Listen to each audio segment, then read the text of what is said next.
my fans and subscribers. You know what time it is. It's time for the Thekillshot Show. And I'm your host, Thekillshot90. Now, as you can see, we are doing Back to the Future, the game, Telltale series. It's a game I picked up and I wanted to try for a very long time. I'm doing this because this is one of the new games that I got that I want to play by myself before my wife decides to pick it up. But as you can see in the title, it is called The Road to a Platinum. Now, keep in mind, I know how easy it is to get a platinum off a Telltale game. You just beat the game. That is not the actual road to a platinum that I'm talking about. A road to the platinum, which is one of the first ones I want to get unless I beat this, is Friday the 13th. Now, me and my wife are going to try to do that tonight. We're going to try to get closer to having a platinum. I've got about 51% done on that game. I just got a few other things to do. The biggest one that's going to be hard is to kill Jason, but if I can get some friends in the game and we can all work together, I think we can do it. I think we can do it. So let's go ahead and jump into this game. Oh yeah.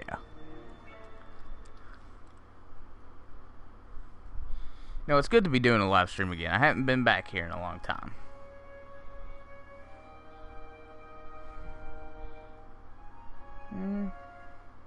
Yeah, let's go. We want to go from chapter 1, don't we? Episode 1? We want to know what's going on. Ah, the DeLorean.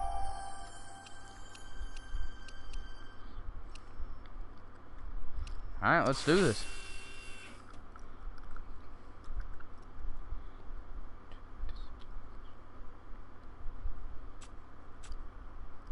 Yeah, show goals.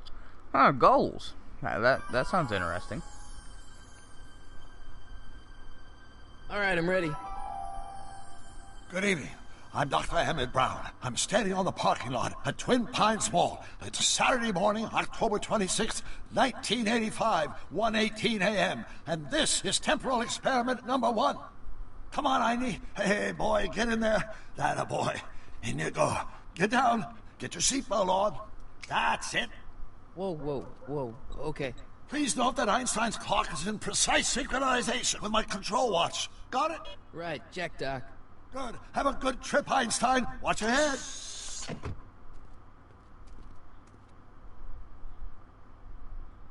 You got that thing hooked up to the car? Watch this. Yeah, okay. Got it.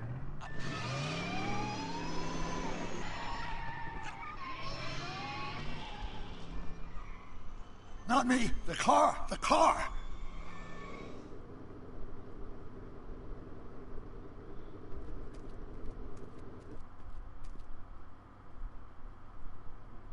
If my calculations are correct, when this baby hits 88 miles per hour, you're gonna see some serious shit.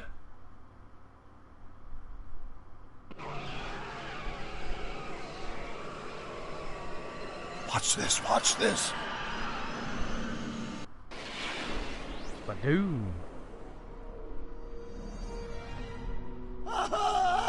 What did I tell you? 88 miles per hour! The temporal displacement occurred at exactly 1:20 a.m. and 0 seconds!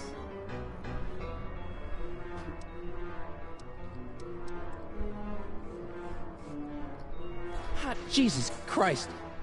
Jesus Christ, Doc. You disintegrated Einstein. Calm down, Marty. I didn't disintegrate anything. The molecular structure of both Einstein and the car are completely intact.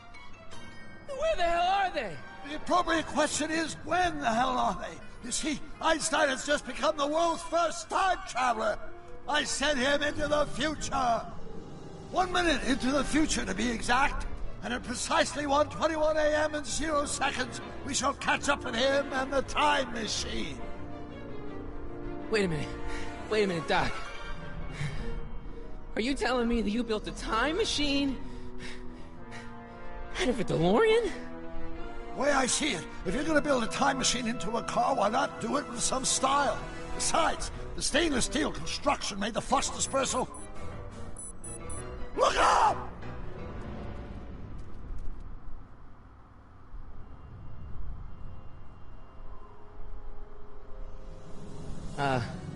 Doc? Huh, that's peculiar. Where's the car, Doc? It should have caught up with us 27 seconds ago. Doc, what happened to Einstein? No need for concern. It's probably just a minor miscalibration of the time circuit. Marty, could you get my notebook? It should be in the toolbox.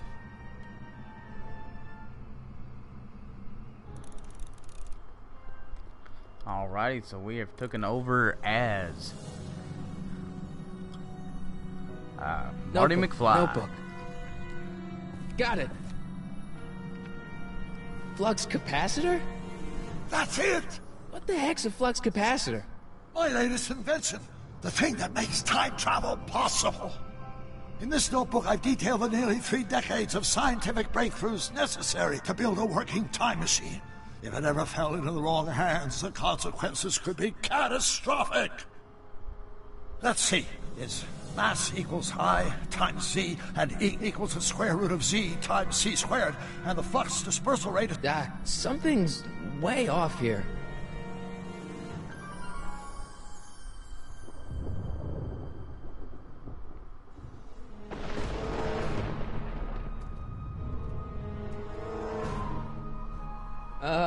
Doc?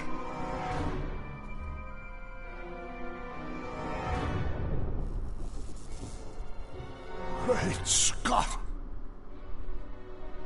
Doc, what is it? I've made a horrible mistake!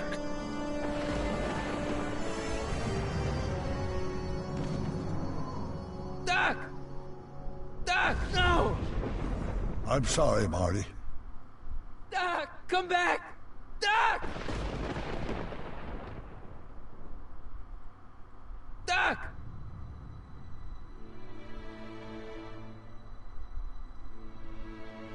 Marty, is everything okay? Yeah, Mom, it was just a nightmare. I was in the past, and Doc was there. Well, you're safe and sound now. Back in good old 1986.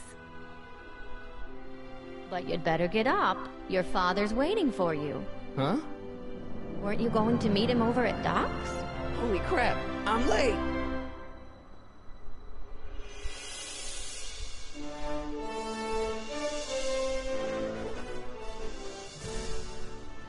Oh man, the soundtrack to Back to the Future was amazing. It's just so... Yeah, you'll find out I enjoy music, especially soundtracks sometimes. It just depends on how they do it. Like, I really enjoyed the Batman theme on the Batman vs. Superman soundtrack. I think it fits Batman perfectly. Well, a little weird feeling looking at that, what looks like styrofoam. Einstein! You know, for a man who loves dogs, he has a lot of different animal clocks for some weird reason, but not a dog.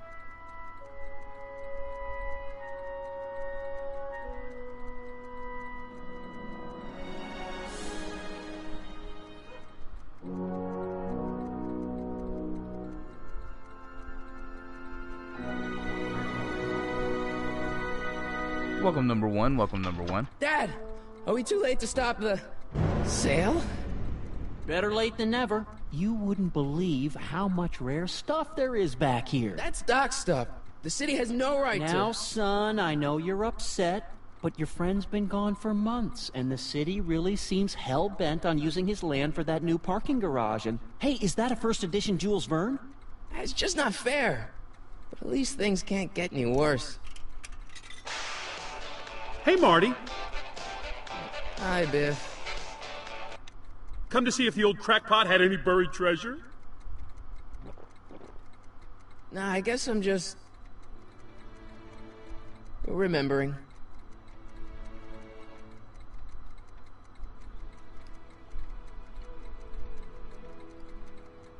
I miss Einstein. Poor Einstein. Does nature contrive it so that even with a time machine, you can intervene to prevent your own conception, for example?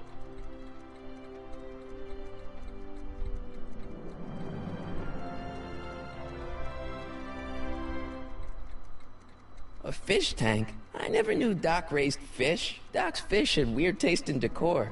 Kind of like Doc. I wonder why Doc didn't take any of these with him.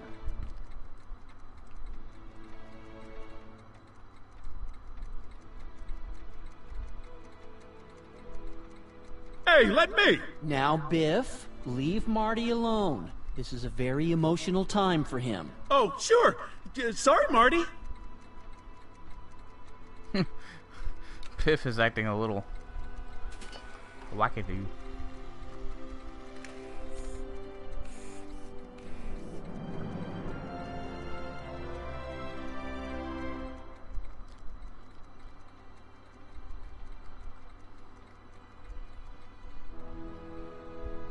Hey, Dad.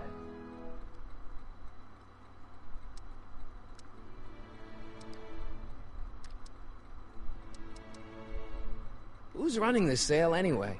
Oh, that'd be me, son. You? Why?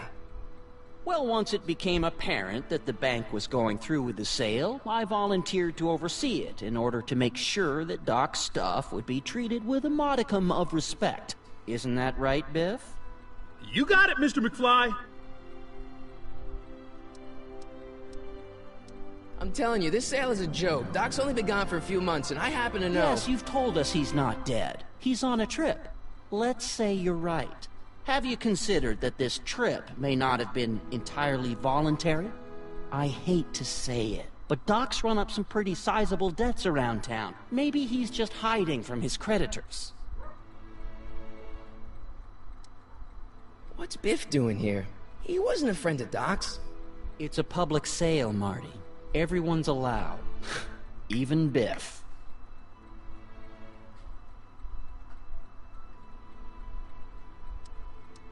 Do you think dreams can predict the future?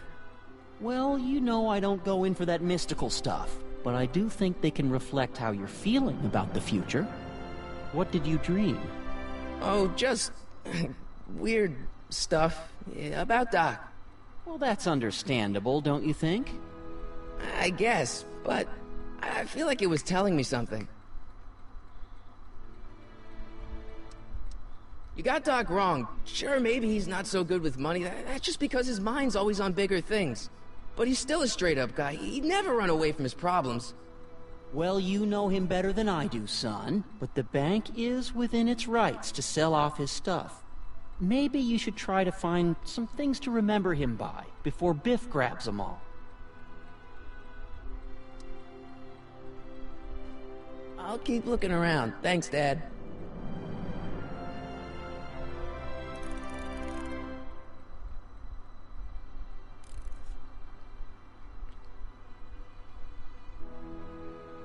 It took me forever to repair this thing after I blew it out last time, and now some jerk's gonna pick it up.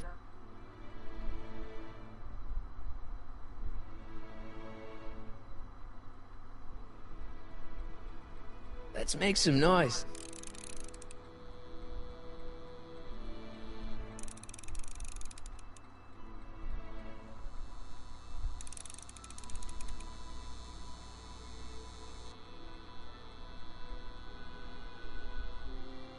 It took me forever to repair this thing after I blew it out last time, and now some jerk's gonna pick it up for pennies.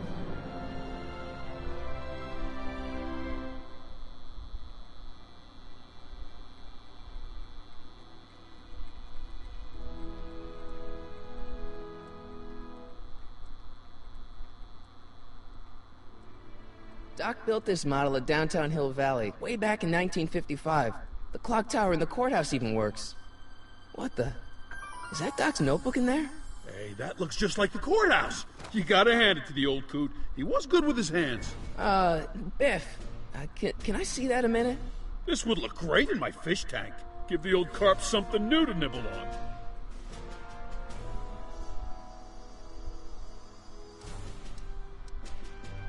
You know, you and my folks go way back. Yeah? So? So how about letting me have that model courthouse, for old time's sake? I think I'll keep it. Give it here, Biff. Well, well, looky what we have here. Looks like plans for something.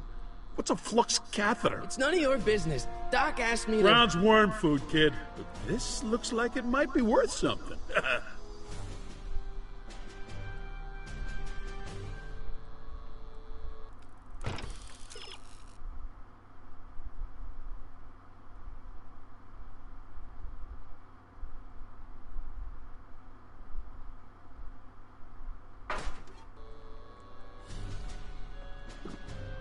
Hey, let me try, Marty. Now, Biff, let Marty have his turn. You got it, Mr. McFly.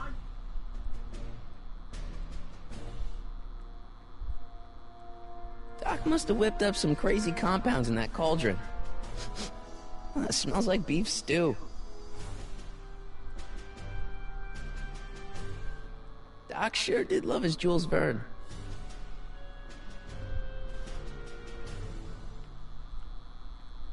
Hey, Biff.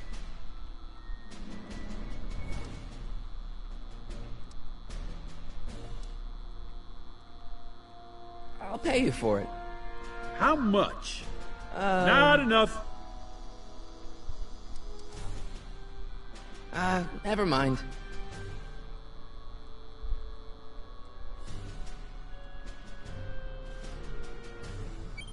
Hope that wasn't poison gas or anything.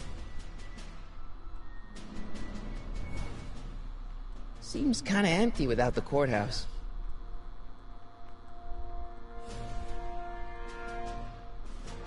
Feels like that was a lifetime ago. Actually, I guess it was.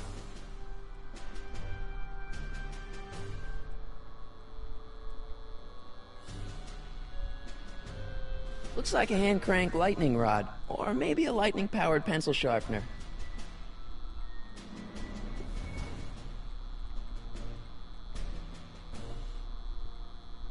Hey, Dad, why's my guitar got a price tag on it? Sorry, son. Must have been an overzealous clerk. Just pick it up. I'll iron things out with the bank.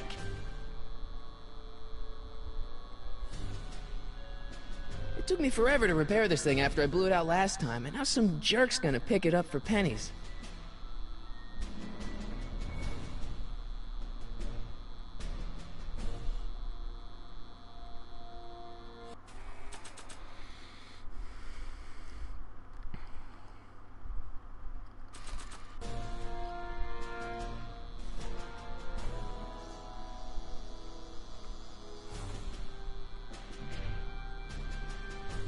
Here's an oldie, but a goodie. 1, 2, 3. Hey, look, it's Chuck Butthead. Let me show you how it's done. Now, Biff, I think that's Marty's guitar. Oh, gosh, you're right, Mr. McFly. Oh, here you go, Marty. Let's hear a few licks.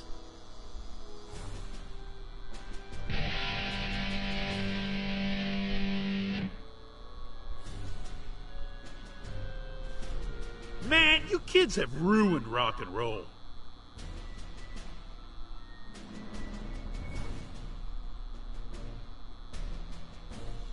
And now, something your kids are really gonna like. Thanks for warming them up for me, butthead. Biff, I thought I told you not to take my son's guitar. Oh, right. Sure thing, Mr. McFly. I was just warming them up for you, Marty. Let's see what you got.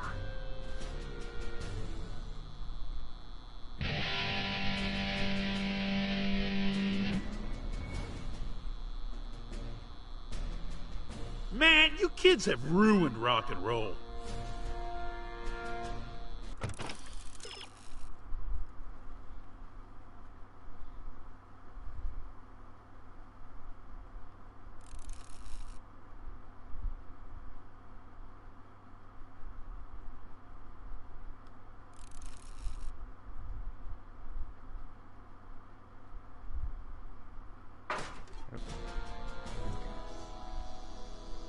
Hey, Dad.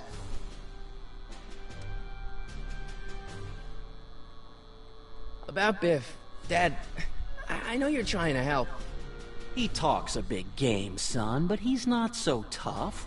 I've been dealing with him a long time. Believe me, I can handle him. So can I. I guess you can. Okay, son, I'll stay out of your way, but you know where to find me. I'll keep looking around. Thanks, Dad. You want to hear a number by Biff and the Biff Tones? Always happy to play for my adoring fans.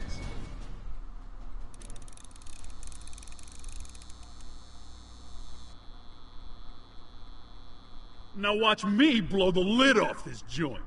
Whatever you say.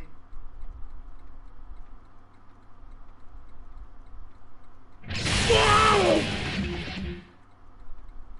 Rock on, Biff. Oh, shit.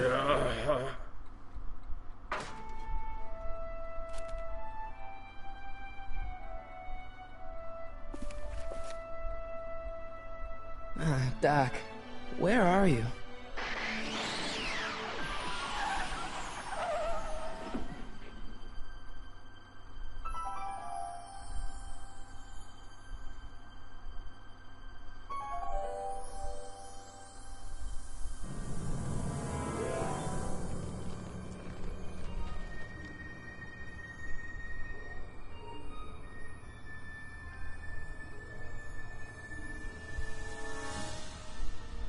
Doc?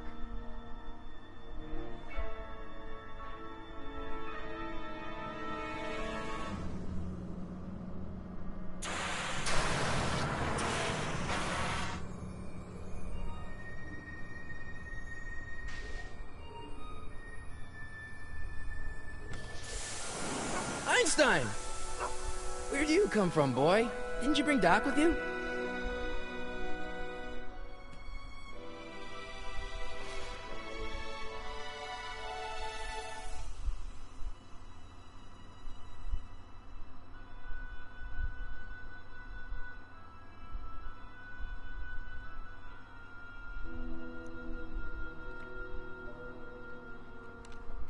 Marty?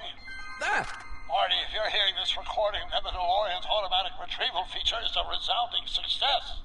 Automatic retrieval? In case of my failure to return to the DeLorean within an allotted time, I programmed the time machine to jump to these four-dimensional coordinates without me.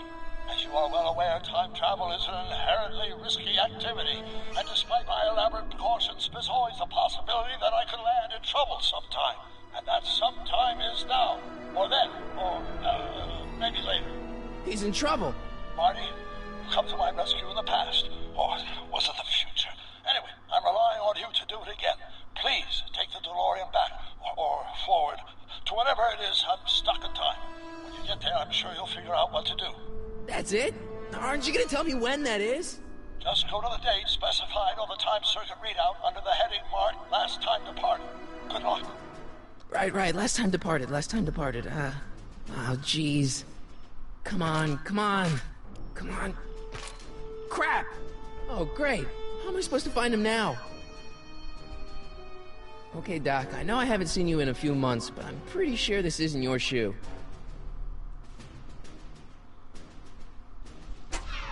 Looks like the time circuits still work. Now I only need to know when to look for Doc.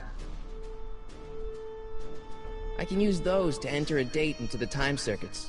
Once I know when to look for Doc. I can use those to enter a date into the time circuits. Once I know when to look for Doc.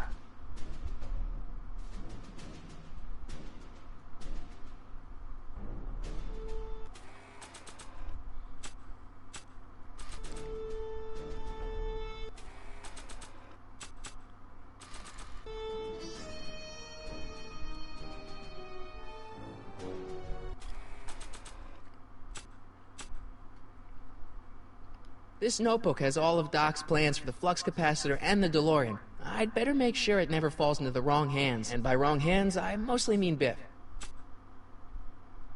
I keep this picture of my dad to remind me that even the most hopeless losers can grow up to be pretty cool guys.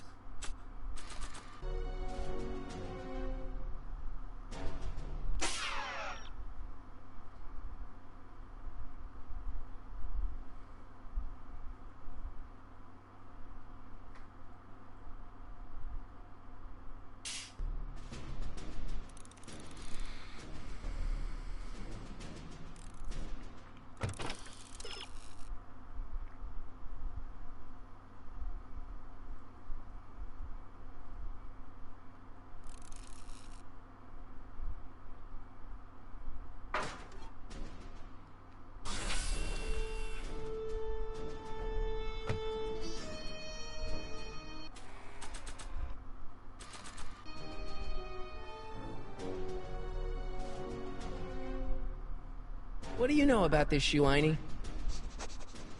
Great Scott! I think he's onto something.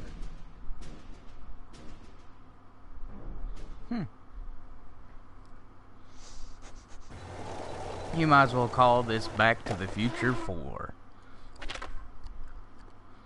Okay, now we're getting somewhere. How's this supposed to lead me to Doc, Einie?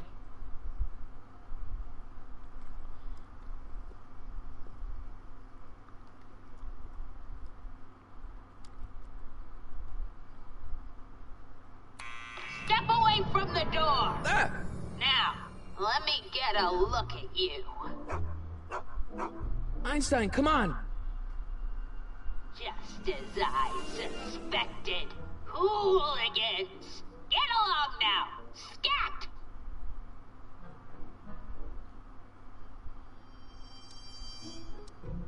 E. Strickland? You aren't related to, Vice Principal Strickland, are you, ma'am? Not that it's any of your business, but I'm his sister, Edna. Oh, and you're one of those McFly slackers, aren't ya? Yes, what's old man Strick? I mean, what else has your brother been saying about me? Nothing I couldn't have deduced from myself, slacker. Can you let me in? I've got something to show you. What is it? Let me see.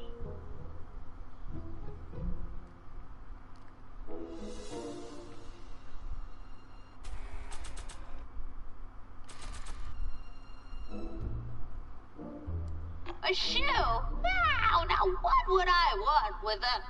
Huh? Stay there!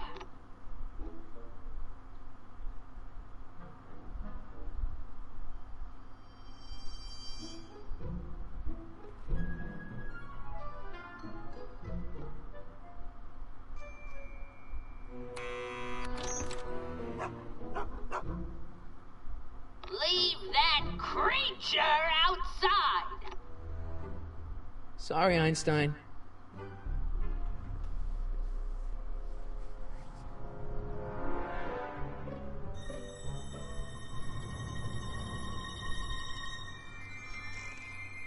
Well, took you long enough.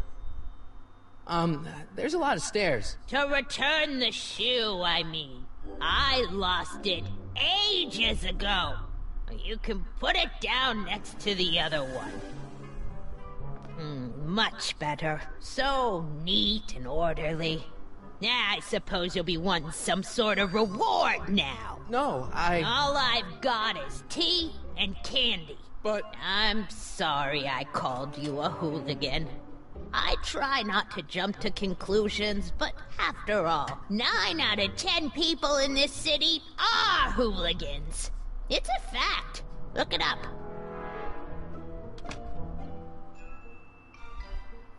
Have a seat, Sonny.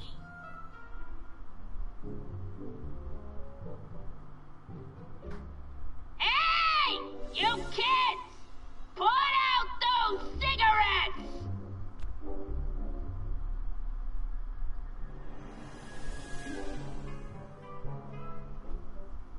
Don't touch those! My newspapers are in pristine condition and meticulously organized. Not about to let some street punk get jam all over them.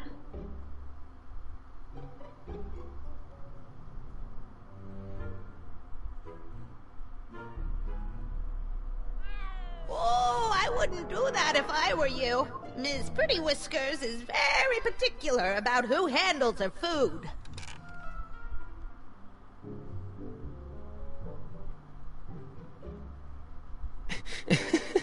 Is that Vice Principal Strickland? Mother never could keep little Gerald out of her clothes. Man, she keeps it hot in here.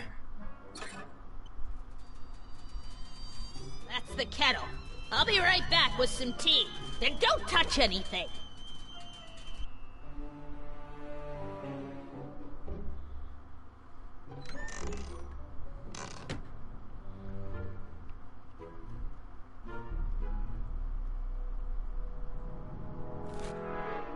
Juveniles collide with manure truck. Nice picture.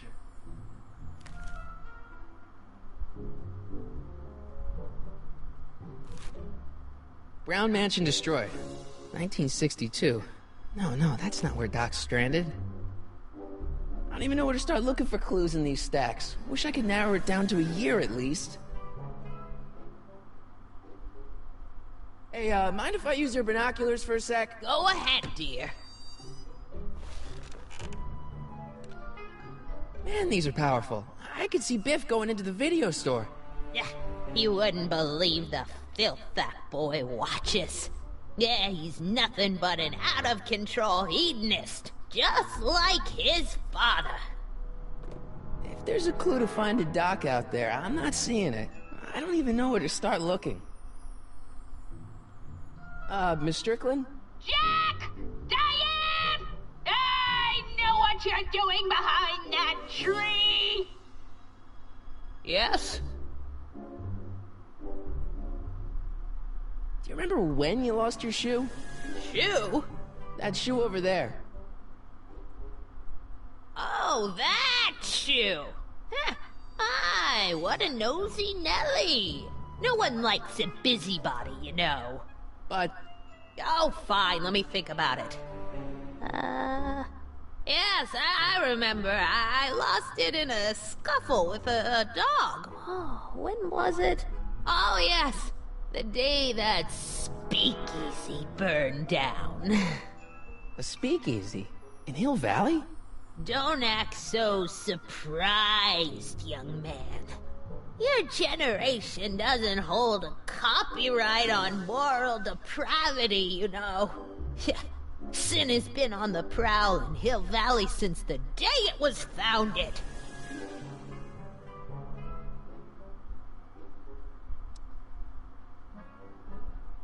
What's with all these newspapers?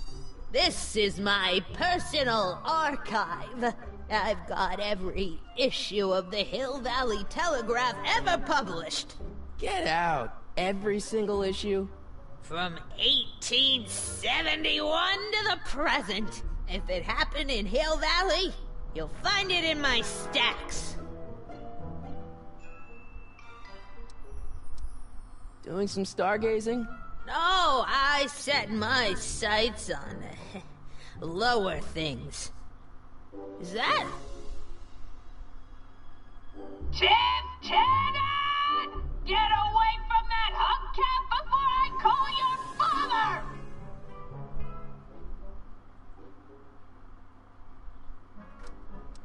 Wow, a speakeasy. That must have been wild. Is it true they used to drink gin out of slippers like my grandma said? Don't romanticize the past, young man. What in the world? Prohibition was a time when gangsters ruled the town while honest citizens quaked in their beds. So where was it? That speakeasy that burned down, I mean. That was ages ago. If you're looking for bootleg hooch. No, I'm just curious, that's all. I'm a student of history.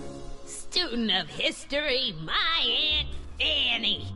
Yeah, your generation of hooligans and slackers could give two ripe figs about history. Miss Strickland? Oh, video store! Huh? The speakeasy used to be hidden in plain sight down there in the town square. Right where that disgusting videotape rental store squats today. So the video store building must have gone up after the speakeasy burned down. The following year, as I recall. I guess somewhere in these stacks there must be an article about the speakeasy burning down. Naturally. Yeah, I probably wrote it myself. I was quite a reporter back in the day. Any idea what date that article came out?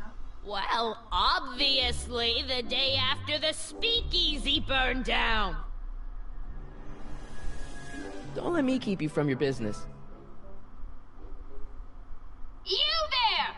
Don't even think about tossing that Kleenex on the ground! Crazy old lady.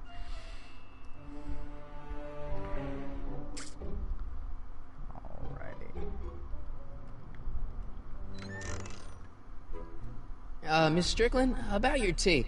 You forgot to turn on the... U! It's spelled with a U! You illiterate vandal!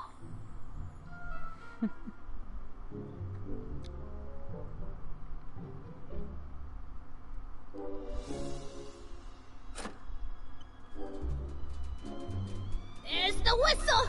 Surely the water's boiling by now.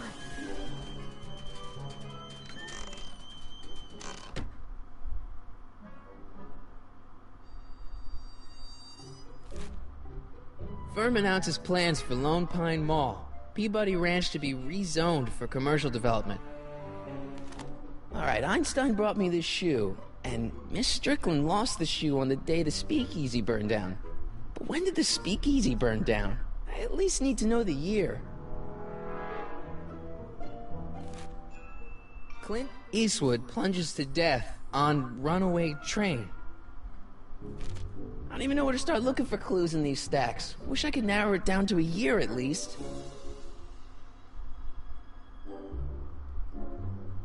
Oh, the candy looks older than I am.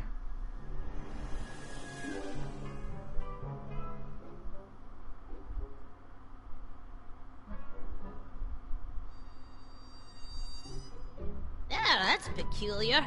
The water still hasn't come to a boil.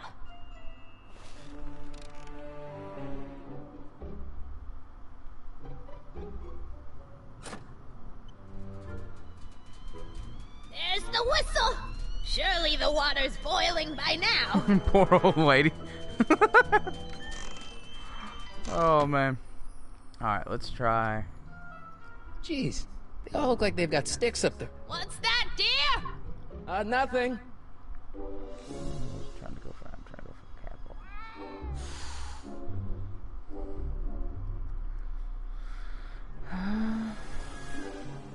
Let's go for the pictures again. Jeez, they all look like they've got sticks up there. What's that, dear? Nothing.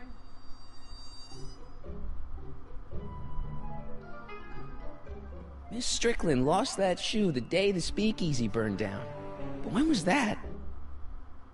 That's what you get with these cheap, foreign-made kettles. But trying to find an American one nowadays... Oh, the candy looks older than I am.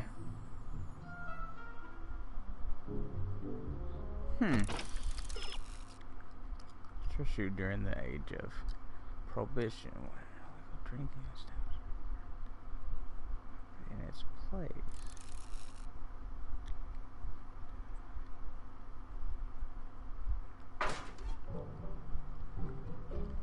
Mind if I take a look? Go ahead, dear.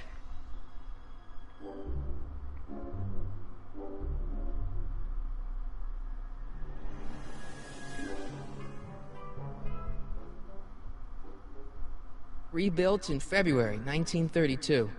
So the fire must have happened before then. But when? I need a date. Don't look at me. I'm far too old for you.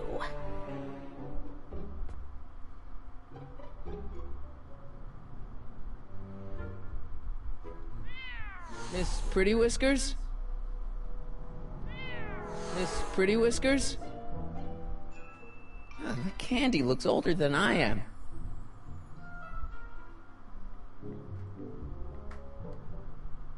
Excuse me, Miss Strickland?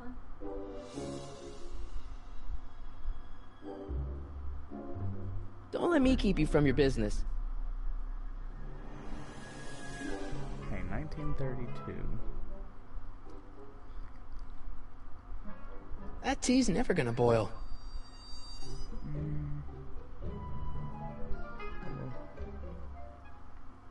What are these? My editorial trophies. Cat Lovers Quarterly.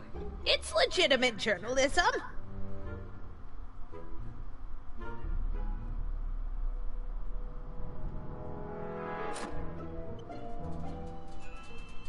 There's the whistle. Surely the water's boiling by now.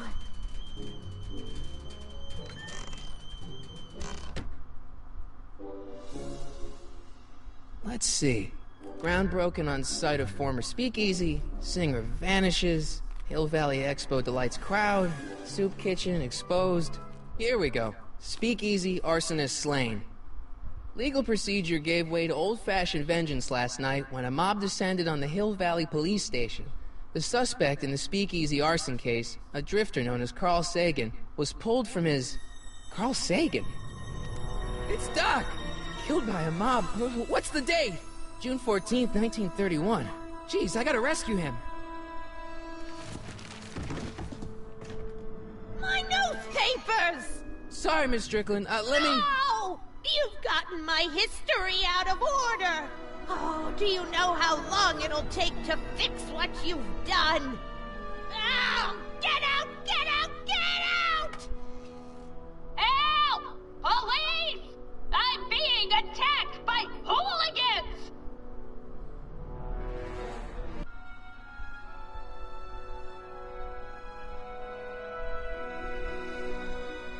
Here we go.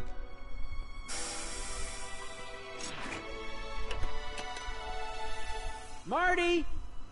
Where you been, son? And what are you doing in that getup?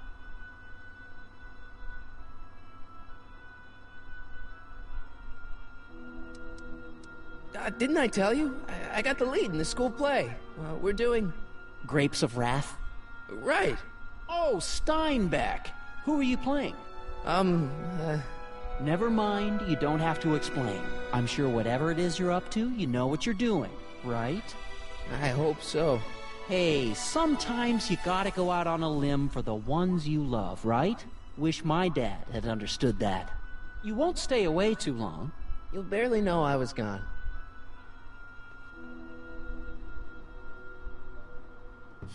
You ready to go, Einstein? Get in there.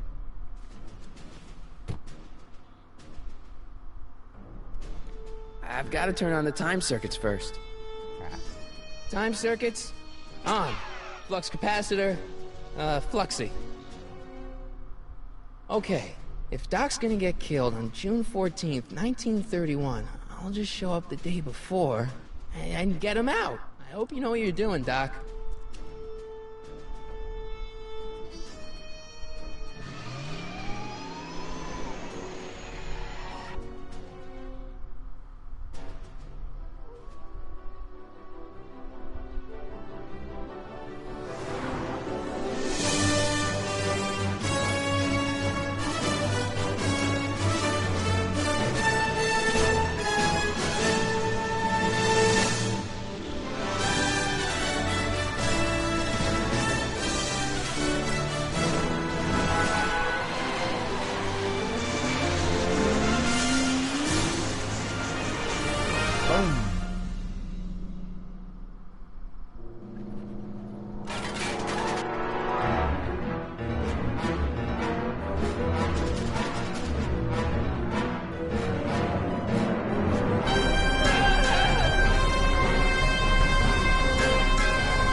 Einstein, where'd you go now, boy?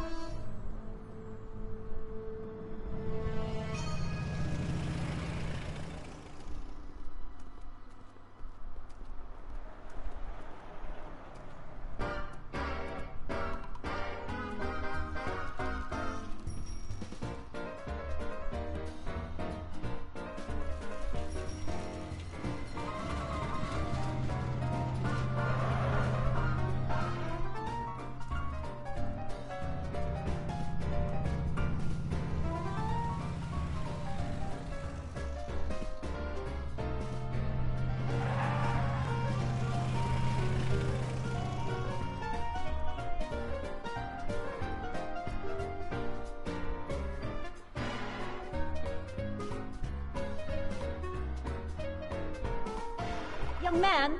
Excuse me, young man! Who, me? You're the only man in the street, and I'm looking for a man-in-the-street reaction. Naturally, you know about the explosion that destroyed this illegal gin establishment. I read about it, yeah. What's your opinion of Carl Sagan, the stranger who single-handedly did what the law has been unable to do for 10 long years, namely, rid Hill Valley of the scourge of liquor?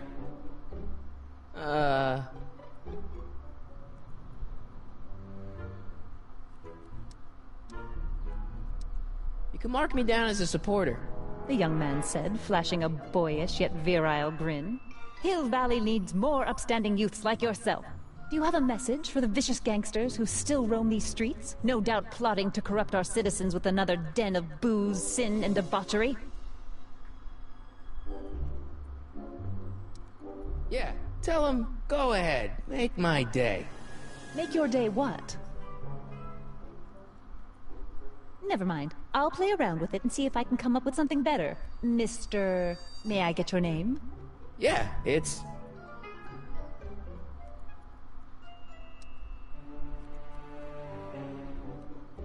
Harry Callahan.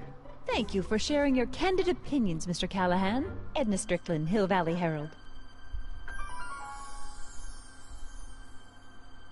I know. I met you back. I'm familiar with your work. You read my column? How sweet! I know it's just an etiquette column, but I believe it'll lead to bigger and better... Oh! Einstein, no. Down, boy. Is this wretched creature yours? He assaulted me once before. What's got into you? Aggressive dogs must be kept on leash at all times. It's the law. Look it up. Doc. I gotta find Doc.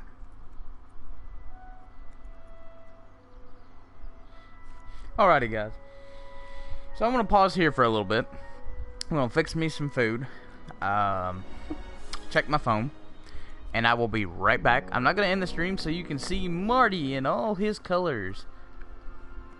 And this might as well be Back to the Future 4, I swear. But I will be right back.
might hear a beep, a beep, a beep from my microwave. But no alarm, no alarm. So, Doc, what have you got yourself into, big boy?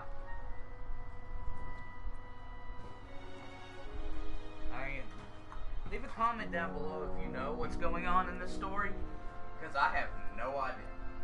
It looks fun, it looks good, and I can't wait to play it.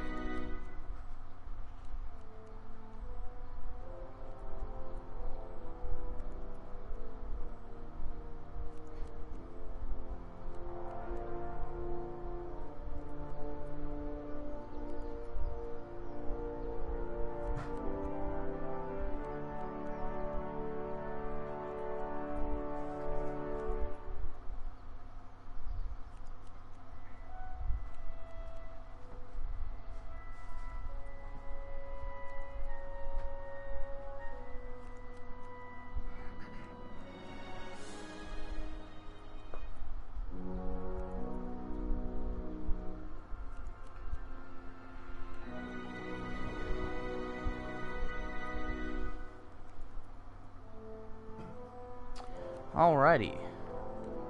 So let's see here.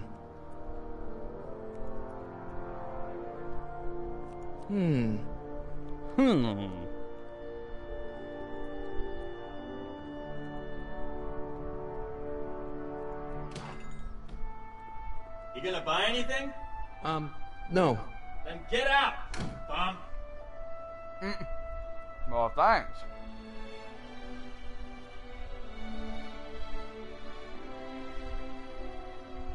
I guess this is where the speakeasy burned down. How'd Doc ever get mixed up in that?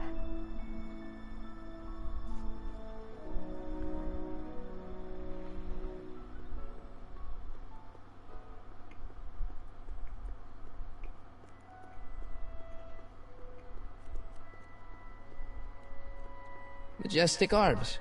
Transients welcome. I'm not so sure I want to stay in a place that welcomes transients.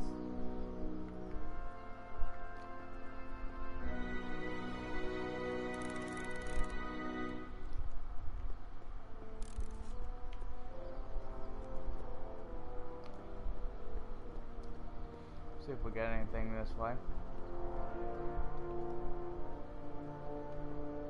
Gale, Zemeckis, and Fine.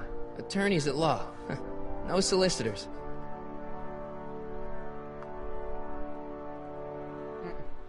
Bank of Italy?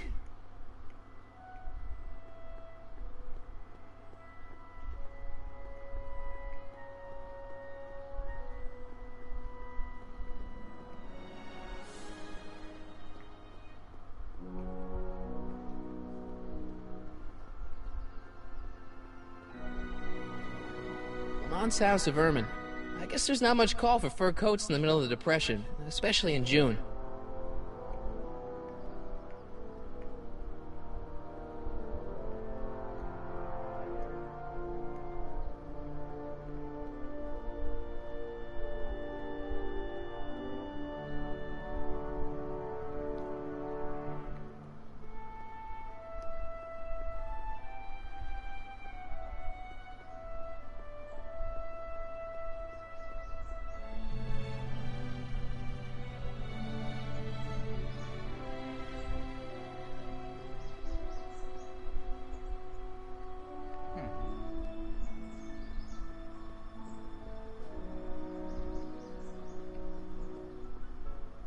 Where is the jail in 1931 anyway?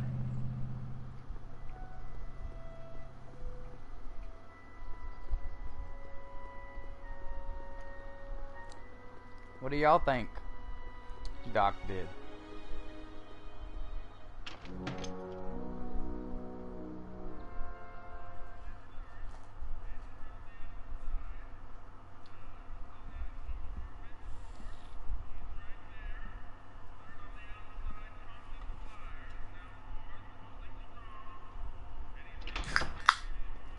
McFly! Biff? Kid! Grandpa? That's Mr. Tannen to you, Artie. What are you doing out here? Well, I was getting kind of hungry, So I figured I'd come down here for some free soup. Just thought I'd come down for some soup. Think, McFly. The DA's throwing around subpoenas like Babe Ruth. I don't think Ruth's a pitcher anymore. Shut it. If one of those subpoenas landed in the hands of my number cruncher, I'd be in a whole lot of trouble. I could even get sent up the river. You wouldn't want that, would you? Would you? No, Yeah. of course not, kid. All right. That's better. What are you looking at, punk? Keep your eyes on the soup, kid. Well? Well, what? Well, what are you still doing here? Sorry, kid. I'll just run back to the safe house. You do that. And McFly, Yes? that hat's too flashy. You better let me hold on to it. Now scram! You got it, boss. And don't come out until I give you the all clear. I swear, if even one of you mooks could add 2 + 2 without your fingers, I'd dump that wimp into the lake. Hey! Anyway, I'm off to make myself irresistible. Don't let anyone burn down the shop while I'm gone. How safe is going after Grandma?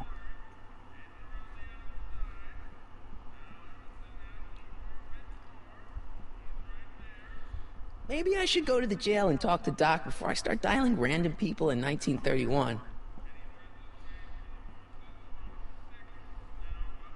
I better not talk to him. I don't want to mess up his timeline. That makes a lot of sense. I'm glad they paid attention to detail.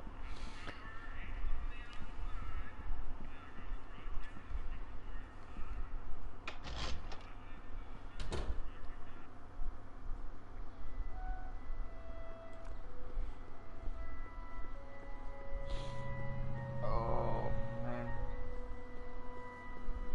So tired. So yeah, for anybody out there watching, I hope you're enjoying the show. This game seems like it's really fun. Doc! Art! Doc! What are you doing here? You sent for me, Doc. I did? When? May 14th, 1986. 1980? The automatic retrieval system. Of course. I'd almost forgotten about that. So what's our plan for getting you out of here? Plan? We don't need a plan. We don't.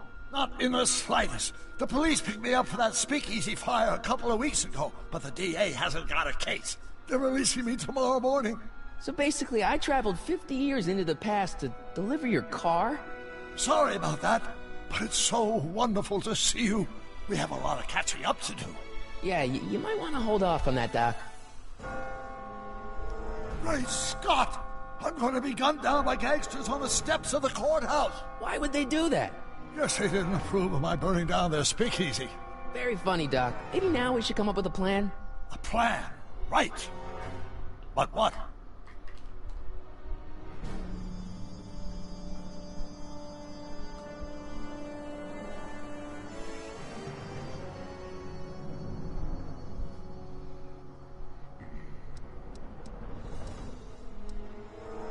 Why don't I take the DeLorean, go back in time before you were arrested, and stop you from getting caught in the first place? Don't even think about it. Without my unjust incarceration, the events that sent you into the past might never happen, resulting in a paradox of continuum-shattering proportions. Jeez, we've been back together for 5 minutes, Doc, and you're already talking about the end of the universe. I've missed that. Don't be ridiculous, Marty. I was only referring to the end of the universe as we know it.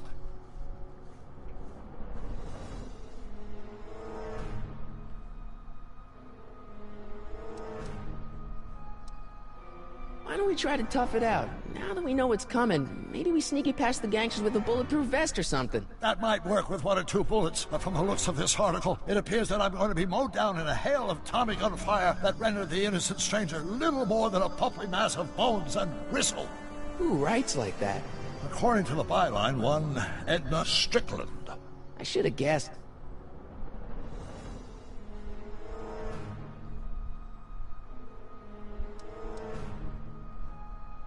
Well, I suppose I could just get some dynamite and break out of jail. No, that's far too dangerous. Not just to me, but to random innocent people in the past.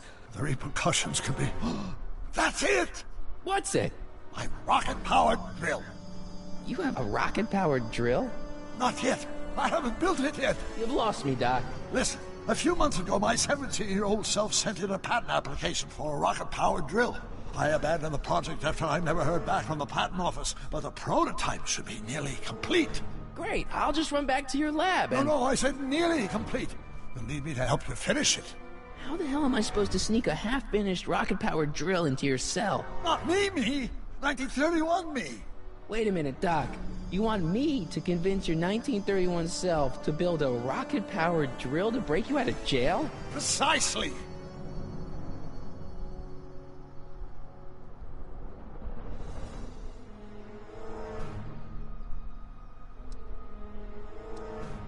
Okay, let's say I go along with this crazy idea. Where can I find you? I mean, the other you. How should I know? It was over 50 years ago. Why don't you go over to the soup kitchen next door and give my house a call? They'll know where to find me. Soup kitchen. Got it. Just stay away from the soup. It'll cause irreparable damage to your digestive system.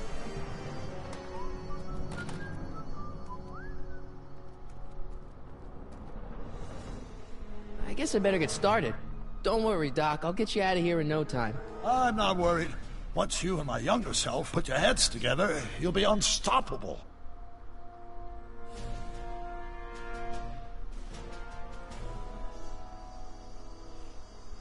Alrighty.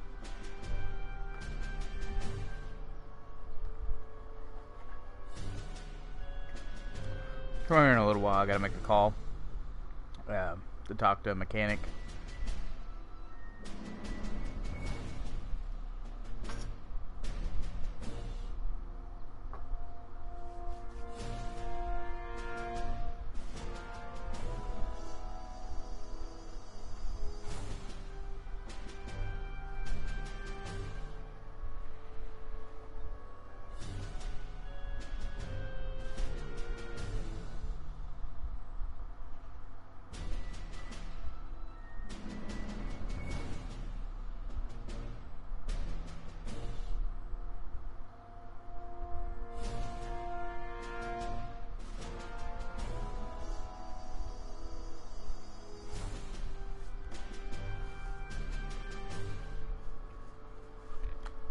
Oh.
So, the script for this game actually seems like it would have been a really good idea for the actual fourth movie. Change a few things. Start the way it started, with the scene from the first movie where they're at Pine Twins Mall. Just when Marty wakes up, he actually legitimately thinks it's a dream. He comes to find out it's not when he gets told that Doc's stuff is being sold. It's been months since people have seen Doc. That would have been a perfect script. Poor Michael, the guy who plays Marty. I want to say Michael J. Fox is who plays him. And if I'm right about that, it sucks that he has stuff. Then I would love to meet him and the guy that plays Doc Brown one day and get them to sign a poster in a Back to the Future movie set.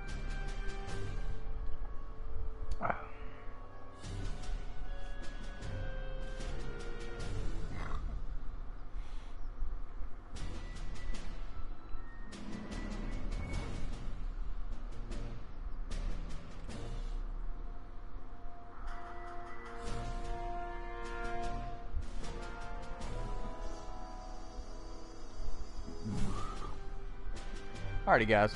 So I have the live stream chat pulled up. So if any of y'all want to talk, you can if you're watching. And if you're not watching it while it's live streaming, leave a comment down below. Tell me what you thought about the original Back to the Future movies.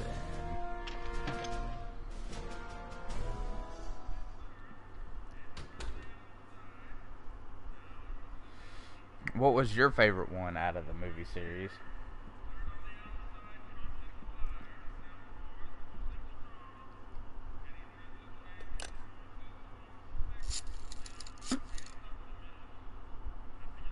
Brown residence? Hi. Do you know where I could find Emmett Brown? Young Master Brown is currently tending to his clerking duties at the courthouse. Who may I say is calling? The courthouse? Doc never told me you worked at the courthouse.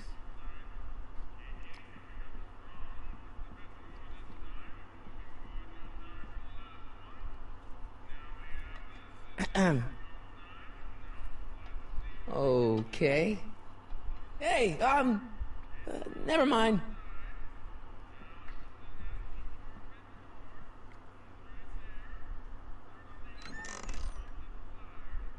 The kitchen's for management only, rummy. Whoa! Alrighty.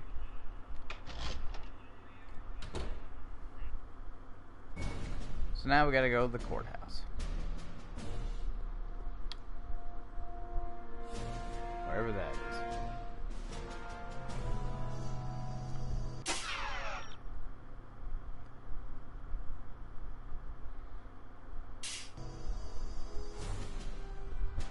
You know, something they need to add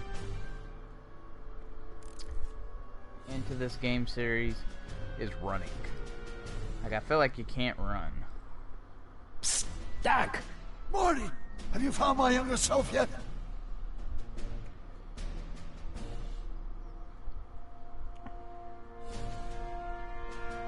So, according to the British guy on the phone, you're working at the courthouse. Of course.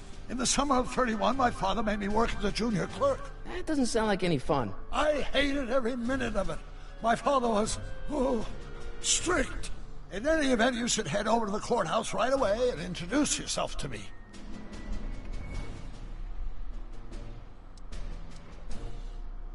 Guess who I bumped into at the soup kitchen? My grandfather. No! Don't worry, I didn't talk to him or change his future or anything. Good. I wish I could, though. This era's tannin is treating him like dirt. Don't worry. If history plays out as it's supposed to, he'll soon be out from under Kit Tannen's thumb and free to live out his life as a humble accountant with your grandma. What was her name again? Sylvia. Right, Sylvia.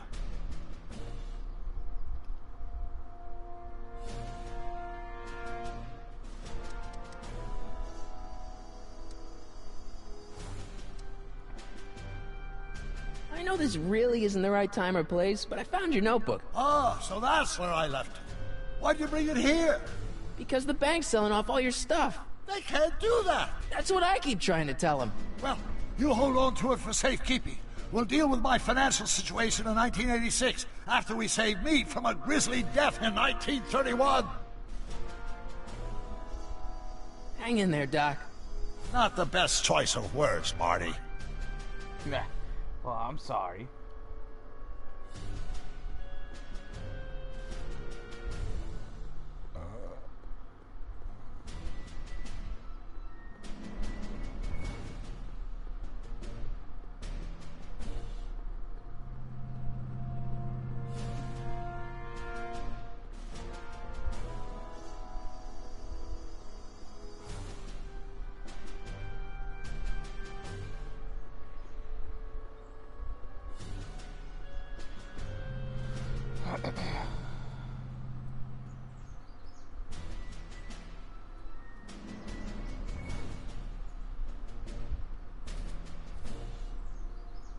Hey, how you doing, Einie?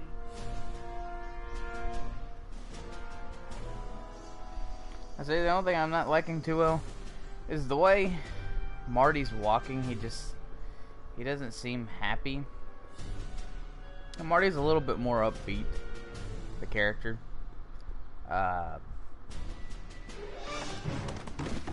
Don't touch those! These are very sensitive legal documents. Nobody is supposed to handle them but sworn officers of the court. Judge Brown says so. Judge Brown? Doc. Nice to meet you. I'm, Harry Callahan. Emmett Brown. But I am a law clerk, not a doctor. Now please get out of my way. I have important business to transact. Naturally, H2A multiplied by the inversion of H has to come out less than expectation value of A, right? What am I missing here? Or do we take H as standard for the line? Is H to the A multiplied by the inverse of A might be equal to A's expectation value, but only if the coefficient of friction remains constant and the gravitational constant is variable. Wait, is that even possible? Listen, Emmett, you don't know me, but I'm your friend. I'm not big on friends. They get in the way of work.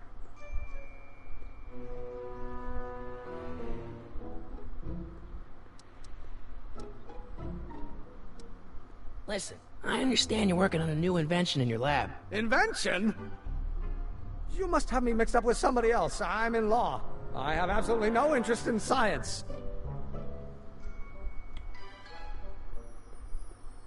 Come on, wait up a minute. You again? Can't you see I'm busy?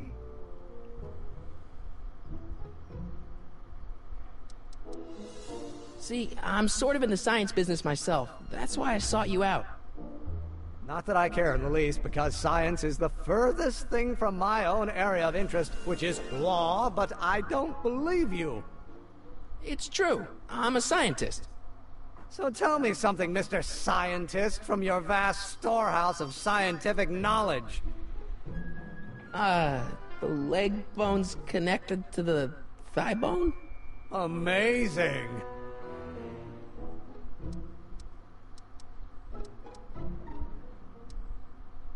Okay, so you don't want your old man to know. That's fine. Listen, we all keep secrets. But I'm telling you, you can level with me about this science project of yours. I am not a scientist. Go ahead, ask me what E equals. What does E equal? I have absolutely no idea. See? I don't know where you got your information from about me, mister, but you're wrong, wrong, wrong!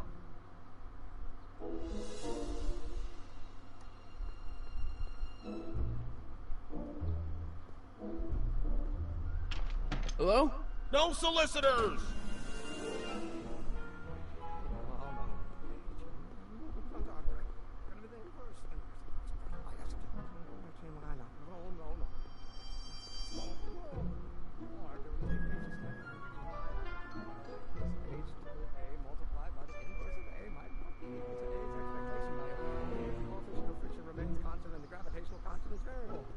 Is that even possible? Now, if H stands for one-dimensional harmonic oscillator... Will you just give me a chance? Harassment's a federal crime, Mr. Callahan!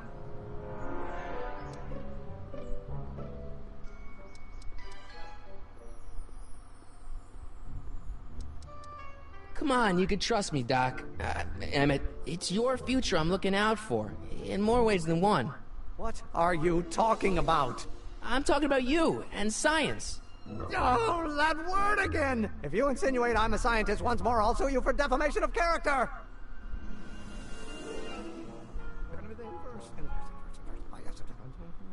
Will you just give me a chance? Harassment's a federal crime, Mr. Callahan!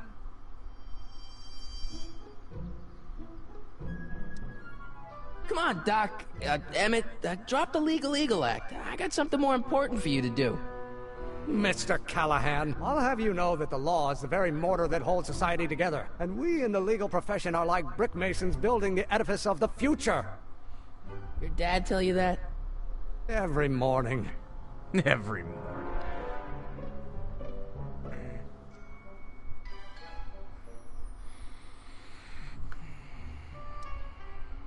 Emmett, about your... Don't say it!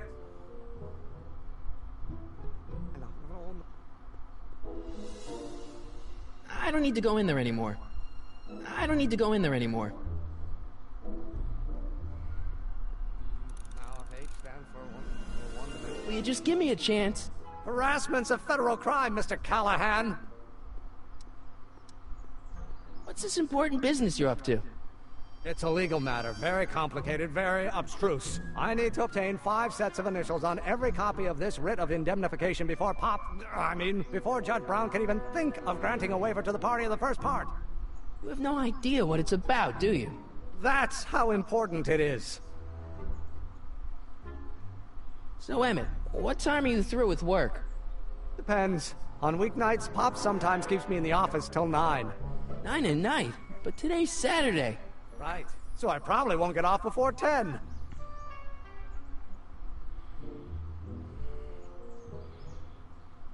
How about you knock off work early and I'll buy you a beer, or soda. What do you say? Don't try to tempt me from my duty with sugary beverages. Keeping the wheels of justice turning, that's my one passion in life. Besides, if I left before 8, my pop would kill me. Sounds like you're a little scared of your father. Scared of my father? Pop is the most learned, just, incorruptible judge that Hill Valley has ever seen. The only people scared of Judge Brown are people with a dark secret to hide. And I don't have a dark secret to hide. Emmett, about your... Don't say it! Or do we take H to stand for the Hermitian line operator? But in that case, H to the A multiplied by the inverse of A might... Will you just give me a chance? Harassment's a federal crime, Mr. Callahan. Sounds like you're a little scared of your father. Scared of my father? Pop is the most learned, just, incorruptible judge that Hill Valley has ever seen. The only people scared of Judge Brown are people with a dark secret to hide. And I don't have a dark secret to hide.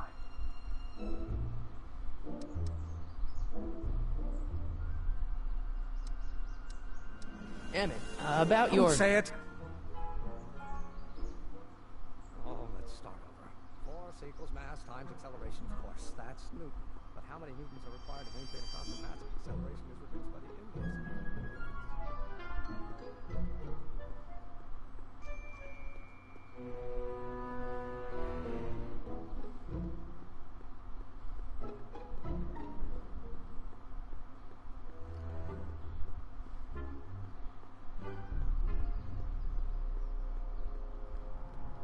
Psst, Doc! Morty! How goes the escape plan? Well, I met your younger self. Great! And I gotta say, you're kind of uptight. What? You won't even talk to me. I find that hard to believe. Tell me what happened. I tried asking him about your rocket drill, but he says he's not a scientist. What? What? Oh, Father. What's he got to do with this? In 1931, I was still deathly afraid of my father discovering the truth about my scientific predilections, so I carefully kept them under wraps, practicing science at odd hours, away from his prying eyes.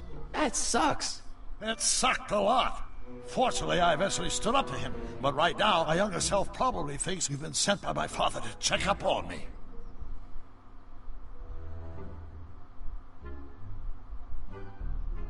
What do I do to convince Teen Doc that I'm not a spy? I'm not sure. Why does your younger self mutter all the time? Muttering? Why would I be muttering? I never mutter unless... The Hill Valley Expo! The Expo? Yes, the Expo! How could I have forgotten? In a few months, younger me will put on a demonstration at the Hill Valley Exposition, my first public foray into the world of science. Everyone in town will be there, including a number of noted inventors who shaped my career. So, it was a big success? No, it was a miserable failure, but it was a spectacularly miserable failure, one which marked my transition from an amateur garage scientist into a professional seeker of truth.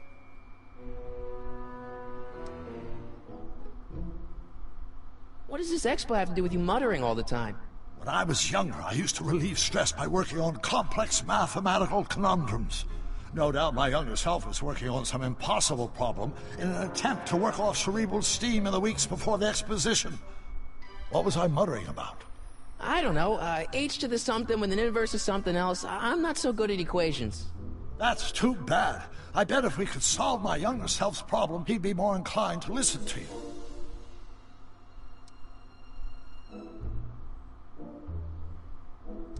You know, your younger self seems really dedicated to the law.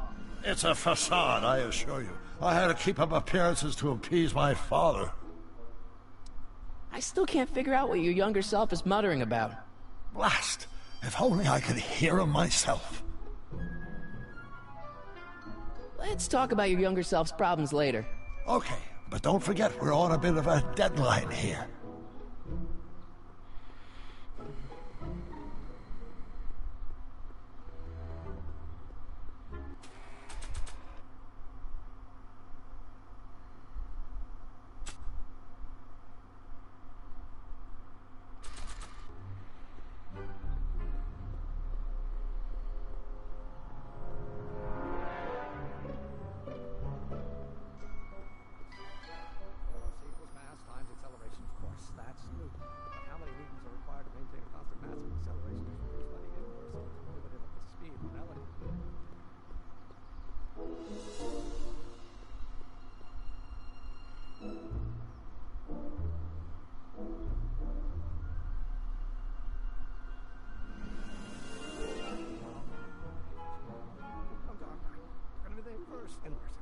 Will you just give me a chance? Harassment's a federal crime, Mr. Callahan. Sounds like you're a little scared of your father. Scared of my father? Pop is the most learned, just, incorruptible judge that Hill Valley has ever seen. The only people scared of Judge Brown are people with a dark secret to hide. And I don't have a dark secret to hide.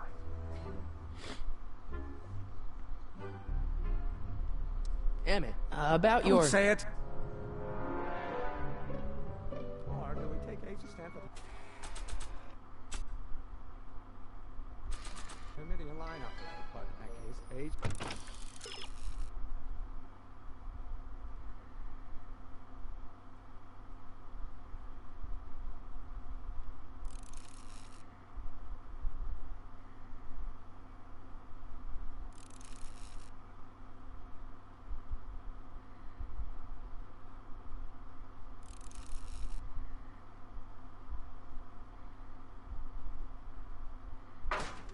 A multiplied by the inverse of A might well be equal to A. Marty? Ah!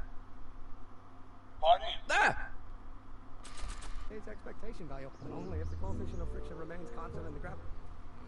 Now, if H stands for the one-dimensional harmonic oscillator, then naturally H2 of A multiplied by the inversion of H has to come out less than the expectation value. I don't want to record them right now. I don't want to record them right now.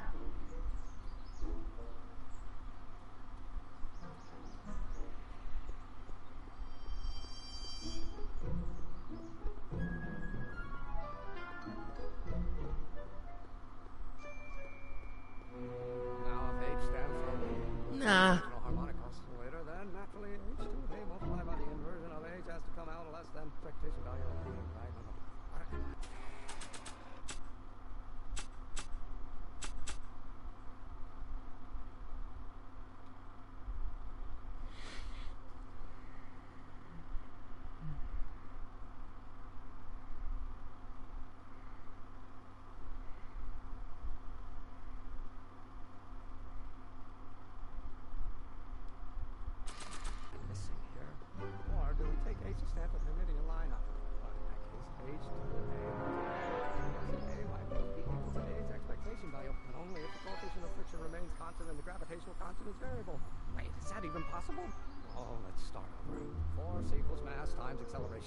That's Newton. But how many newtons are required to maintain a constant mass if acceleration is reduced by the inverse of the derivative of the speed relative to the... Will you just give me a chance? Harassment's a federal crime, Mr. Callahan. Emmett, about your... Don't say it.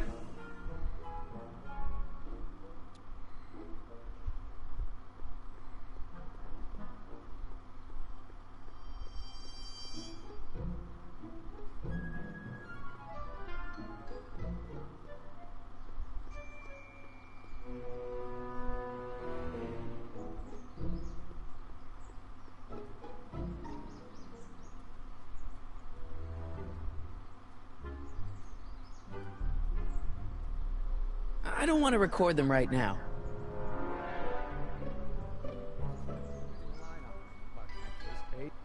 Oh, Oh, think, Emmett, think. H to the A multiplied by the inverse of A. H to the A multiplied by the inverse of A.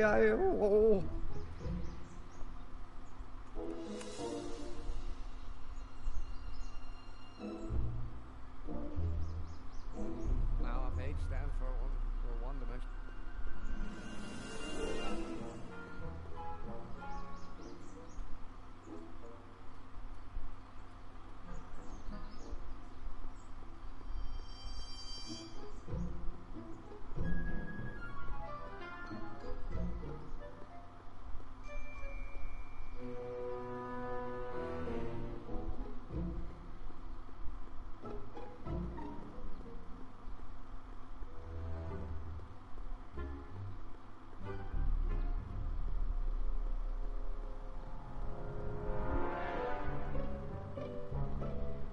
So, Doc, does this ring a bell? Oh, think, Emmett, think. H to the A multiplied by the inverse of A. H to the A multiplied by the inverse of A. Good grief! Is that me? I sound so... young? I was going to say intense. I forgot how wound up I used to get. Yeah, but what are you muttering about? Oh, that's easy. It's Ivanov's conundrum. Just tell my younger self that H equals the Hamiltonian operator. Won't giving him the answer mess up the time stream? Only if it turns out that reality is actually nothing more than a holographic illusion created by the interplay of subatomic particles on a vast two-dimensional membrane. So... it'll be fine.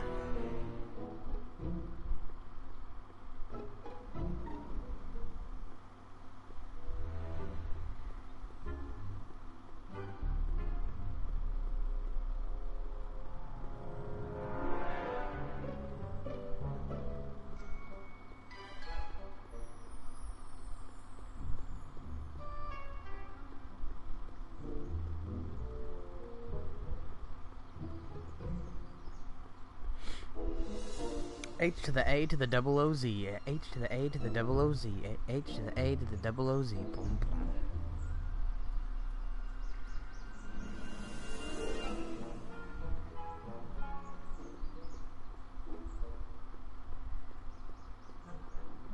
H stands for one dimension. Oh, think, Emmett, think. H to the A multiplied by the inverse of A. H to the A multiplied by the inverse of A.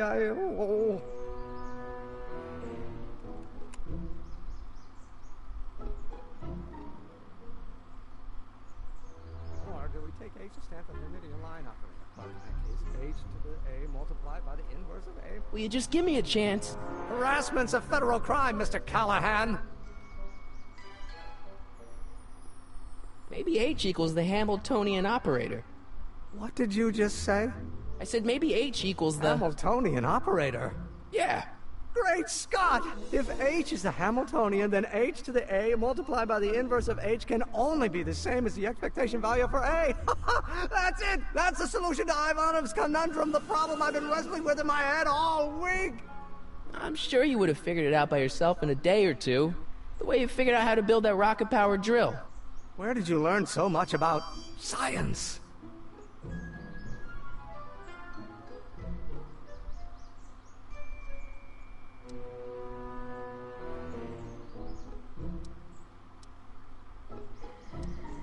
Well, it's like this. You know about my rocket power drill? Then there can only be one explanation.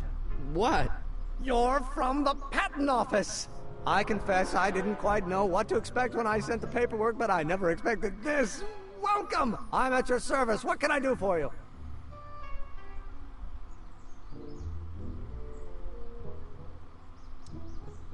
Can I see your rocket-powered drill? Of course, of course. Naturally, it's just a scale model, but it's nearly operational. I can show it to you, say, first thing in the morning?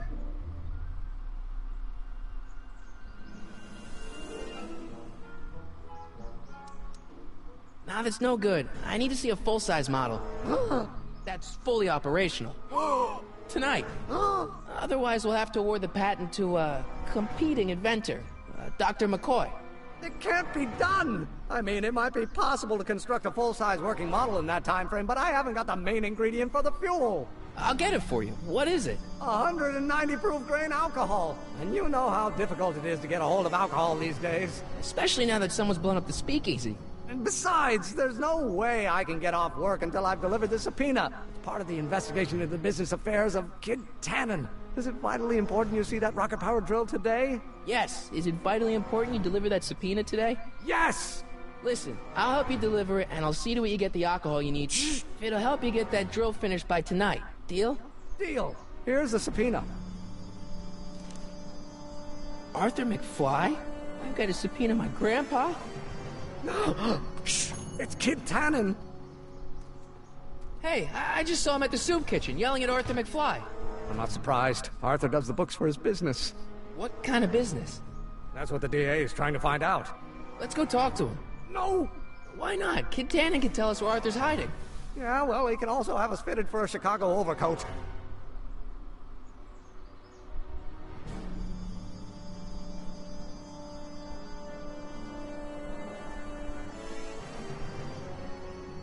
I don't want to record them right now.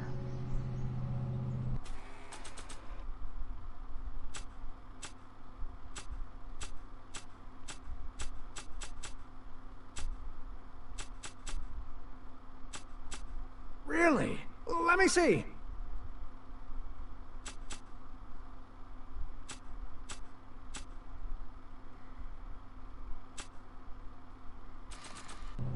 I don't think so. Maybe not.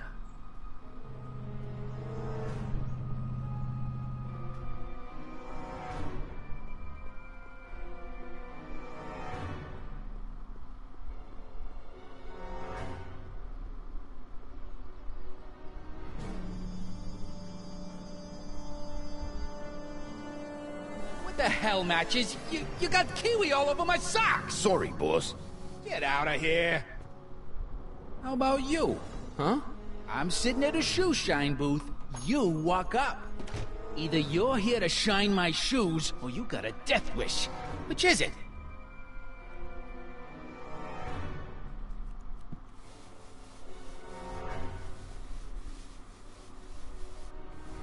I'm looking for a guy named Arthur McFly. He's my, sort of a relative. Well, he's my employee. And he's very busy today.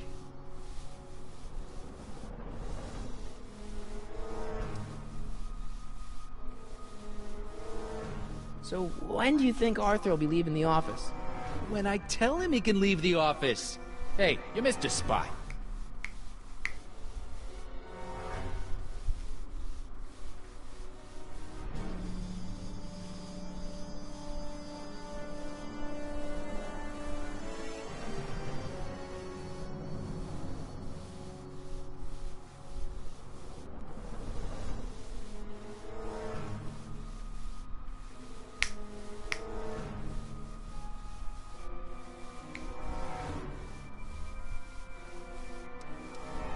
Isn't that Arthur McFly's hat you're holding?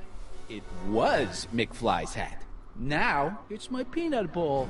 Could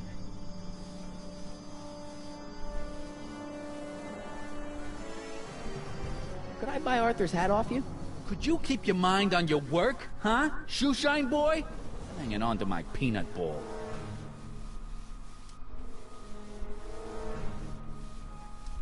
Never mind.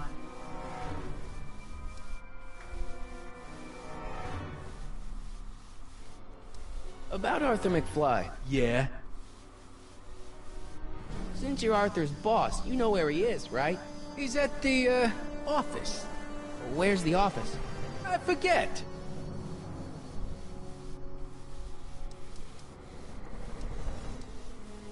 So, one more thing about that hat. You're testing my patience, boy. Can I have some peanuts? Why not? I'm a magnanimous kind of guy. Go ahead, knock yourself out.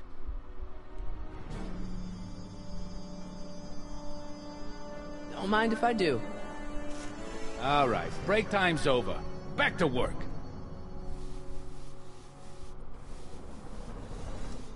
I guess you won't talk about your business. Why not? I got nothing to hide. I recently acquired controlling interest in the Sisters of Mercy soup kitchen.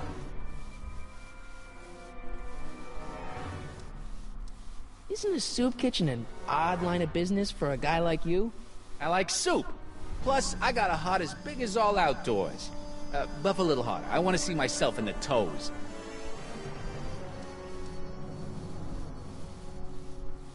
Isn't a soup kitchen an odd line of business for a guy like you? I like soup.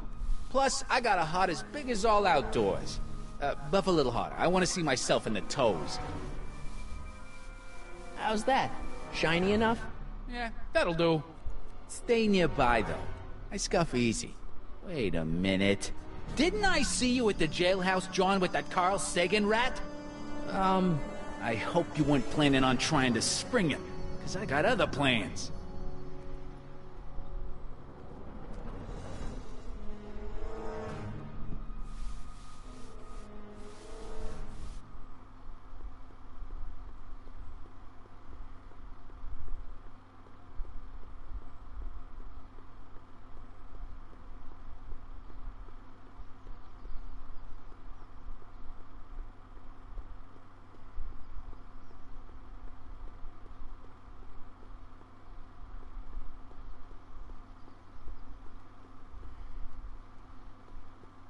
Not sure what that... Not sure what that... Not sure what that...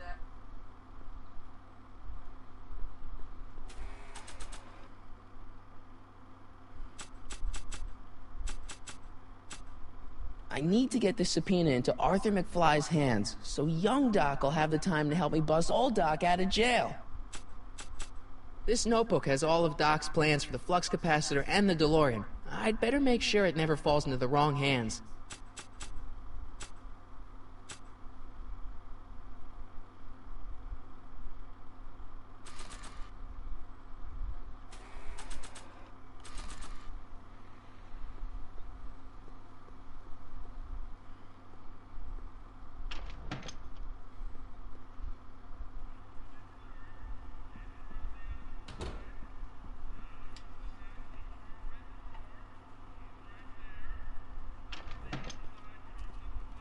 Hey, Q-Ball. What? The truck just arrived with a fresh shipment of, soup. Soup? Well, this is the regular soup, and this is the special soup. Right. Special.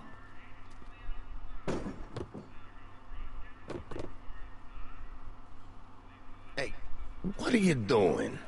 I'm spicing up the soup. It's my secret recipe. Listen, this ain't the Savoy, and we ain't here to feed these bozos no fancy soup. The boss has got a business to rebuild, so knock off the goofing and mind your post. All right. Just try the soup. Well? I can see why you want to keep this a secret.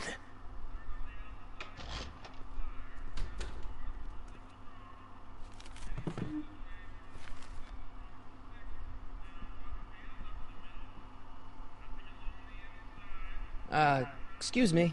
Yeah? Could I have a bowl of soup? You're a soup kitchen. What do you think?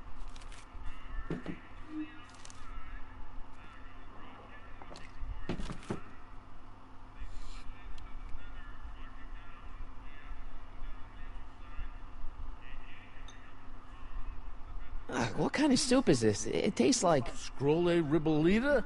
I was gonna say week-old cabbage. Everyone's a critic. Look, all I got to work with is this 2-bit soup in a barrel and spice rack that hadn't been restocked since the Coolidge administration. What do you think I should do to perk this slop up? Let's see. Have you tried...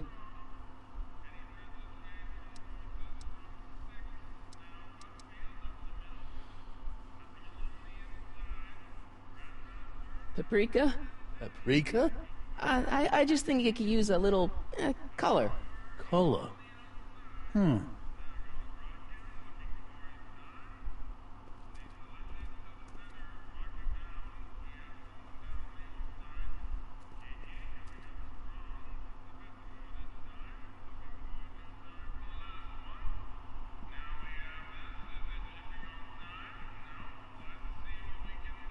I better not talk to him. I don't want to mess up his timeline. Lazy hands make a man poor, but diligent hands bring wealth. Maybe that's my problem. Lazy hands. Huddle up, Emmett. Huddle? Just listen up for a second. Any ideas about how to get the hooch? Hooch? The alcohol, Emmett. One might come to the conclusion that the hooch is being hidden in some of those barrels. You're probably right, but which ones?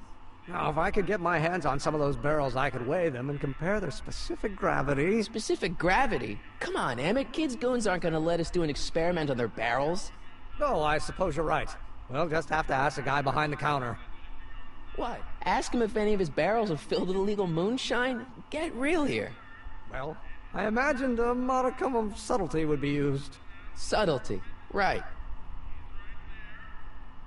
We'll score that hooch somehow. I'll keep cogitating.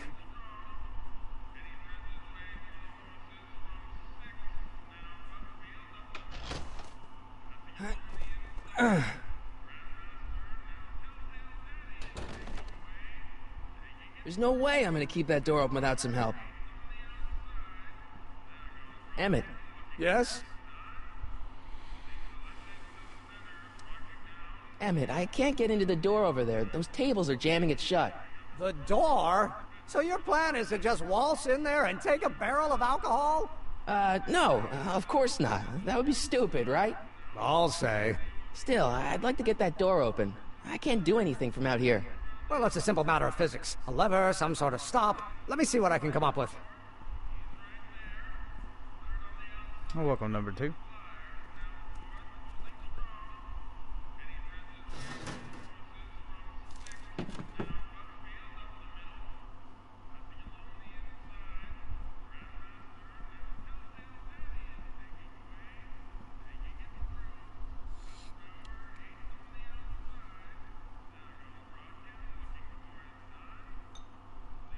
Okay, I've got some more ideas about your soup. Do tell. Let's see. Have you tried... Number 3, welcome.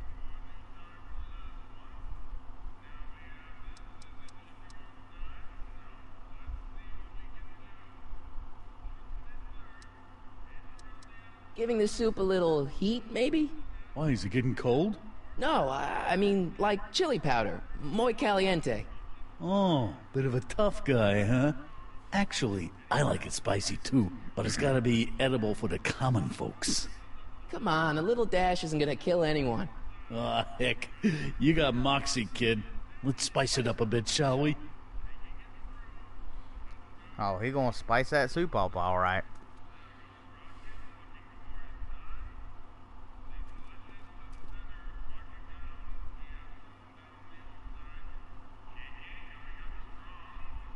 Eureka!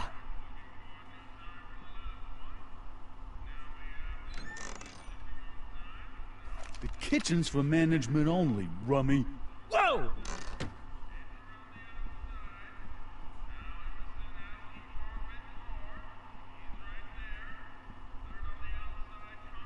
I hope Doc Jr.'s thingamabob holds out.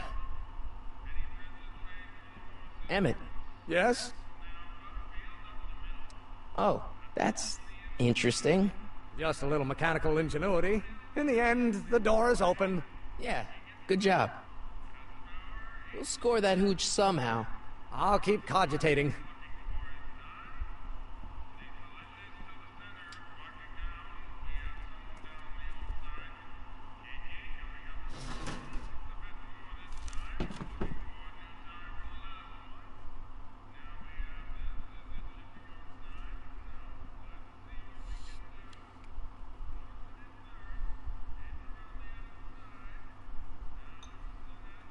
I still think the soup needs more flavor.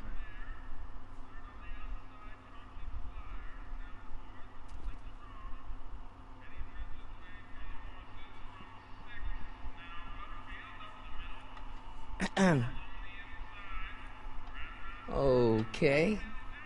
Hey, never mind.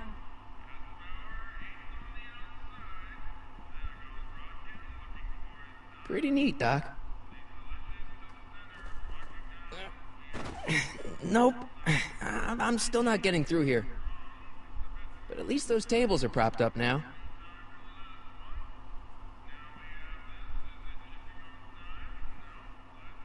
Emmett. Yes? We'll score that hooch somehow. I'll keep cogitating. I better not talk to him. I don't want to mess up his timeline.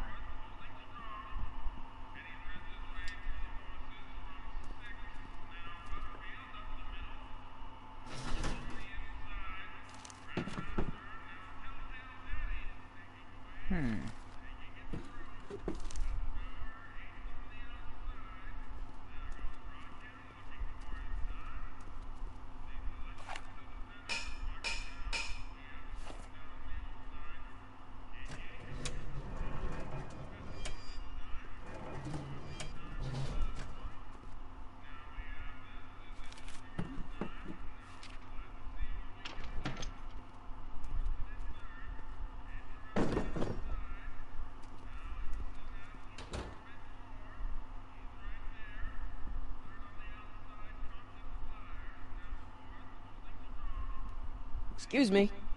You talking to me? So this place used to be a soup kitchen. What do you mean used to be? Despite recent changes in ownership, this joint is still available for the purposes of distributing food to the needy and the not so well-to-do. And no other purposes whatsoever. Right.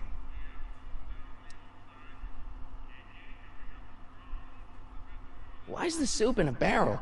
'Cause it's hard to ladle off the floor?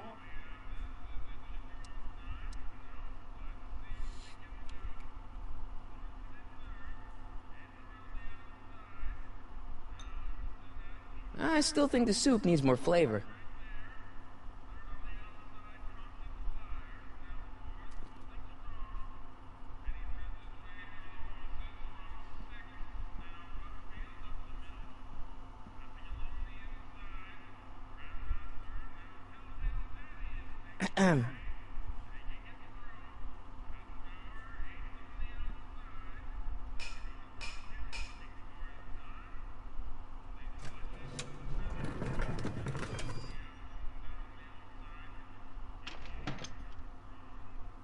Ah, Miss Strickland.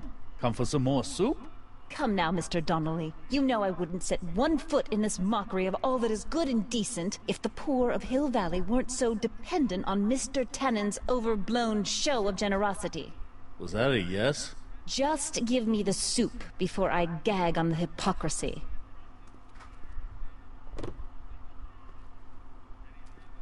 I'll tell the boss you said hello. I'll just bet you will.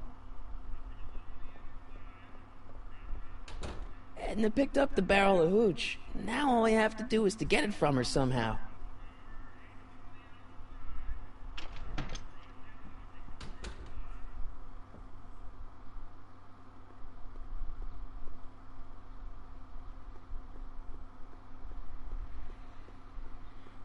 So guys, I also know tonight me and my wife are going to attempt to beat Batman Telltale. We were kind of Hey, Miss Strickland. But Oh, hello, we had Mr. to take Callahan. the game in Try not right to draw before the any last undue episode attention came my out. way. I'm on the trail of a hot new scoop, as we in the newspaper business say. What's the scoop? I've heard rumors that something shady is going on at the Sisters of Mercy soup kitchen. It's under new management, you know. And oh, we mustn't jump to any conclusions, not till the facts are in. I hope to heaven it is just a rumor. That soup kitchen is the front line in the good fight. If it goes bad, what will happen to the Stay Sober Society? Not to mention all the charitable institutions that depend on me for soup deliveries.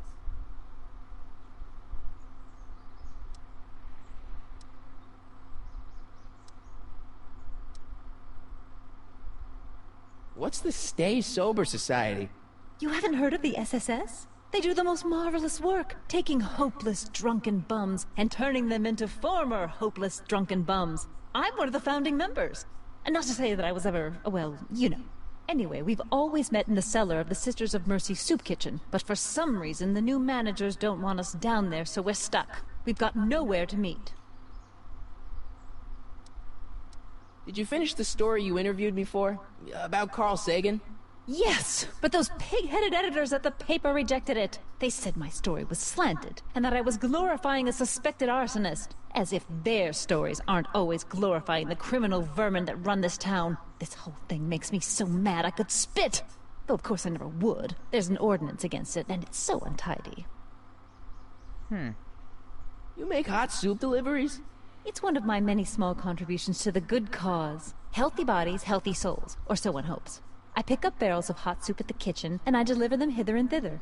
Hill Valley Orphanage, the St. Francis Xavier Ranch for Unwanted Children, Foggy Mountain Home for the Incurably Insane, Shady Acres Rest Home. Oh, I can barely keep track of them all. It's a very big job. Yeah, it sounds like you can barely keep track of them all. Good lord. Hey, I can help you deliver soup. I donate a lot of time to charities. Oh? Which ones? The, Mario Brothers. Ah, yes. The Italians do so many good works. If you'll just fix it so I can pick up the barrels of soup. Now hold your horses, let's not get over-eager. I drive the soup cycle in this town, and I'm not about to turn it over to an upstart. But if you're well connected with the local charitable institutions... Yeah? You can let me know when they're running low on soup.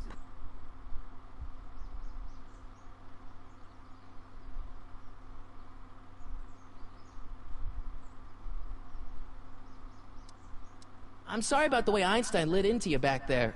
I don't know what got into him. Well, I hope you've learned to keep him under control. Yeah, I found someone to keep him distracted. Very good. Now let's see if you know your multiplication tables. As a matter of fact, I do know a local charity that's running low on soup. Oh? Who?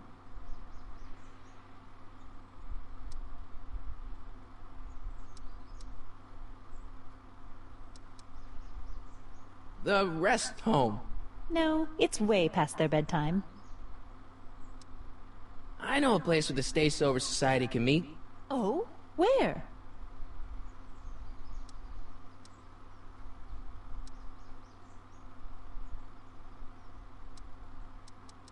The Brown residence. You mean Judge Brown's place? Yeah, I happen to be good friends with his son Emmett, and he's told me the judge would love to lend his place out for, you know, good causes like yours. Really? Why, that's the most generous, public-spirited offer I've received in a month of Sundays. Please, tell your friend Emmett we accept. And the offer couldn't have come at a better moment. It's almost time for the meeting to begin. I'm sorry about the way Einstein lit into you back there. I don't know what got into him. Well, I hope you've learned to keep him under control. Yeah, I found someone to keep him distracted. Very good. Now let's see if you know your multiplication tables. I got a book. Oh? Where? Oh, where? Let's see if we can get Einstein to...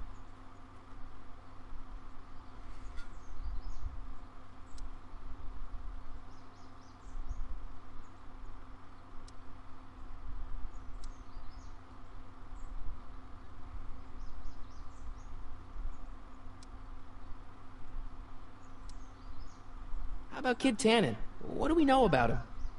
He's loud, he's obnoxious, he's not very bright, and he doesn't like anybody getting in his way. Yep, that's a Tannen, all right.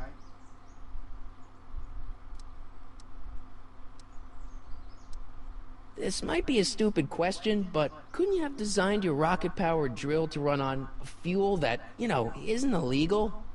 Illegal? What does law have to do with science? Science has its own laws. You, of all people, should know that. This subpoena's for Arthur McFly? Have you seen him?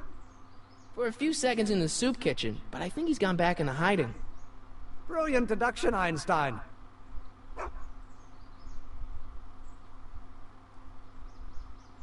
You have to deliver a lot of subpoenas? Father's always sending me out to do these dirty jobs. He wants to expose me to different kinds of people. All he's exposed me to is a lot of new curse words.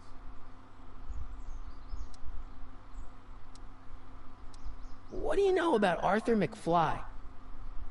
Certified accountant. Graduated Hill Valley 5 classes ahead of me. Seems like a nice fellow, actually. How did he get mixed up with a guy like Kid Tannen? Who knows? Sometimes people find themselves stuck in situations they can't get out of.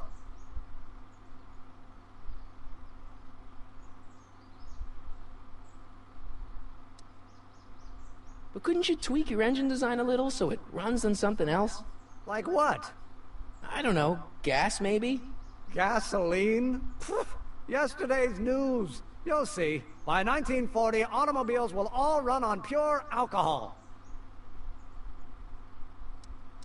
If serving subpoenas is such dirty work, why don't you just say no? Look, what's the worst thing that can happen to me on this job? You could get shot. Yeah, well, believe me, that's nothing compared to what I'll get if I mouth off to my pop. Any idea where we could find Artie? Not a jot. If only we had a way of tracking him. Some of us down at the patent office are wondering, what made you think of a rocket-powered drill? Ah, that'd be Journey to the Center of the Earth by Jules Verne. It was a revelation. Yeah, that's kind of what we figured. We'll get that subpoena delivered, or my name isn't... Harry Callahan! Yeah.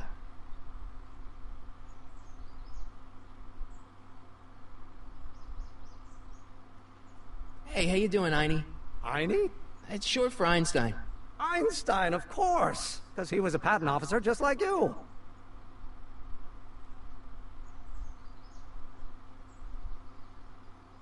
Handsome dog. He belongs to you? No, he's your dog. Typical neighborhood stray. Theorize, Einstein. Can you theorize for me?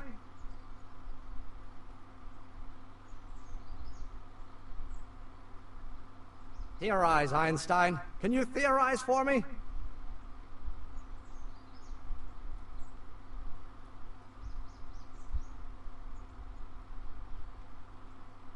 Theorize, Einstein. Can you theorize for me?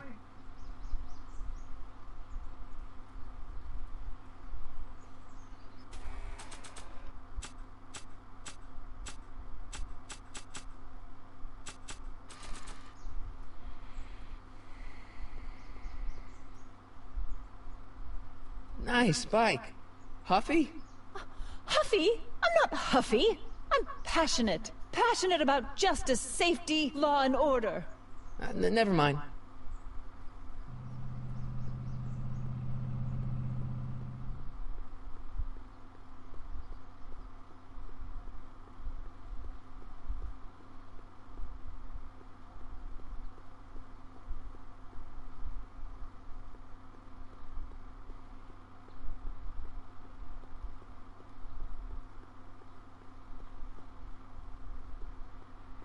Keep an eye on Trixie. That broad's going all squirrely on me. You got it, kid. Well, you gonna stand there like an okie, or you gonna shine my shoes?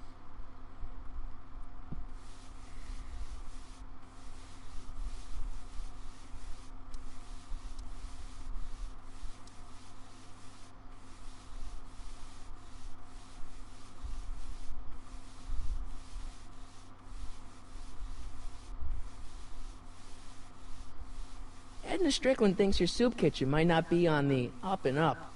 That dame gets on my nerves. Got a great pair of gams, though. How come you won't let the Stay Sober Society hold their meeting in the cellar of your soup kitchen? We got other plans for that cellar, and it don't necessarily involve staying sober. Hey, I represent United Charities of Hill Valley. Can you authorize me to pick up soup from your establishment and deliver it to some very deserving souls? Nah, that Strickland dame's got the charity racket pretty much locked up. No point in giving her competition. About that Carl Sagan guy, I'm sure he wasn't the one who burned down your speakeasy, social club. You're touching a sensitive nerve, shoeshine boy. A little more rubbing, a little less talking. About Arthur McFly. Yeah? Since you're Arthur's boss, you know where he is, right? He's at the, office. Where's the office? I forget.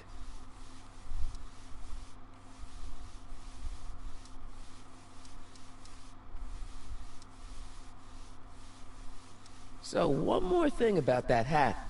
You're testing my patience, boy.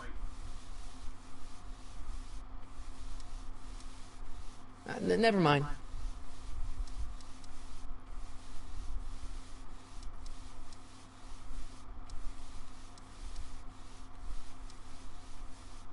How's that? Shiny enough? Yeah, that'll do.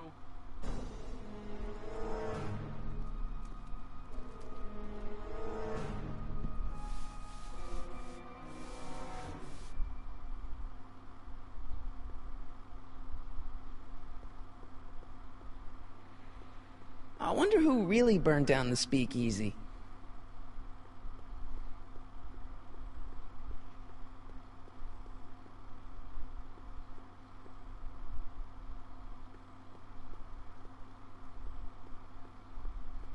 Gale, Zemeckis, and Fine. Attorneys at law. No solicitors.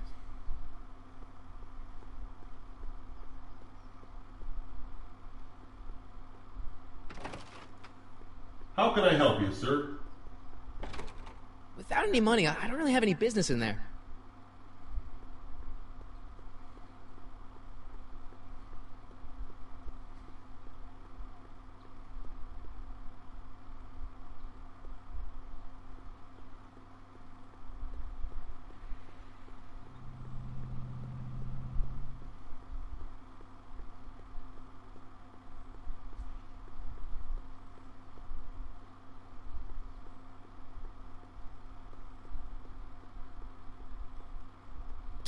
Doc! Your younger self needs 190 proof booze to fuel his rocket drill. Well, that could be a problem. I know, we're both underage. Underage, nothing. It's 1931 and alcohol's been outlawed throughout the country. Are you sure you're about to graduate from high school? I'm kidding, Doc. It was a joke. A joke? If I live to be 100, and I almost have, I'll never understand a teenage compunction to make a joke out of everything.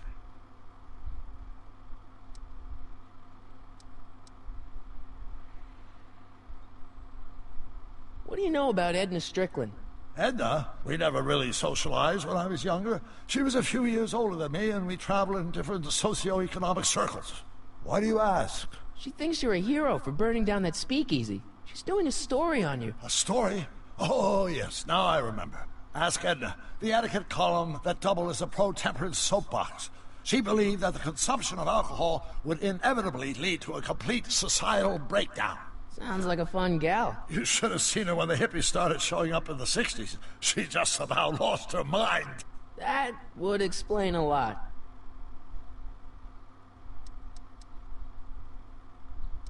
What's the story with this kid Tannen jerk anyway? Biff's father? By this time next year, he'll be pulling down a life sentence in San Quentin. There was even a song about it. Wait, if Biff will be born in 1938, and Kid will be in prison... As I recall, he escaped from prison in 1937 for about 3 hours. That's a busy 3 hours. No kidding.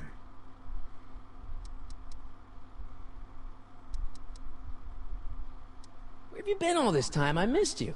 I've missed you too, Marty. But I thought it was important to let you live your own life for a while, free from the insanity of time travel. I gotta admit, it was nice to not have my family history blowing up in my face for a few months. Besides, I've been busy raising my own unpredictable teenagers. So how are Clara and the kids? They're fine, fine.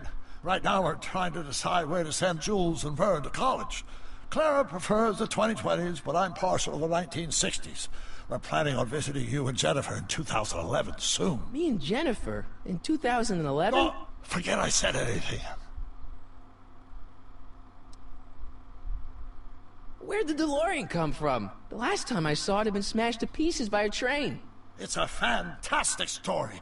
Do you remember when the DeLorean got struck by lightning in 1955? Yeah? Unbeknownst to either of us, the lightning produced a temporal duplicate of the time machine, one that was tossed 70 years into the future. What? I found out about it during a trip to 2025 and recovered it just in time to stop Griff Tannen from vandalizing the time stream. Heavy. So that DeLorean... is for all intents and purposes the exact same machine as the original. Plus or minus little bells and whistles I've added over the years, of course. So, what were you doing in 1931 anyway? Oh, nothing terribly exciting. Indulging in a little personal nostalgia, picking up a few rare out-of-print books to surprise Clara on her birthday, solving a historical mystery or two. The usual. The usual? You lead a pretty unusual life, Doc. It's an unusual universe, Marty.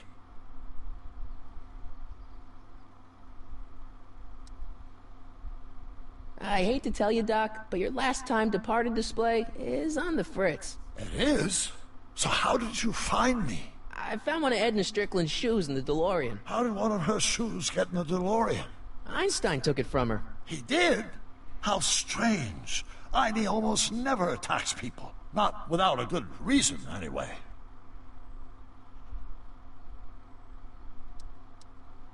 How'd you wind up in jail in 1931 anyway? During my trip to the past, I decided to look into one of Hill Valley's unsolved mysteries. The fire at the speakeasy. Exactly. I thought I was safely hidden across the street. But when the fire started, there was a tremendous explosion, and I was knocked unconscious by a stray brick. When I woke up, I was here in jail, charged with arson. That's horrible. I know. Worse yet, I still don't know who started the fire.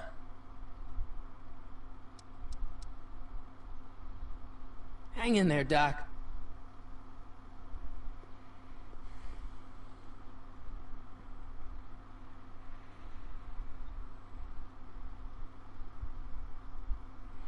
Alrighty guys, so I'm going to end the stream here, and I will see y'all next time.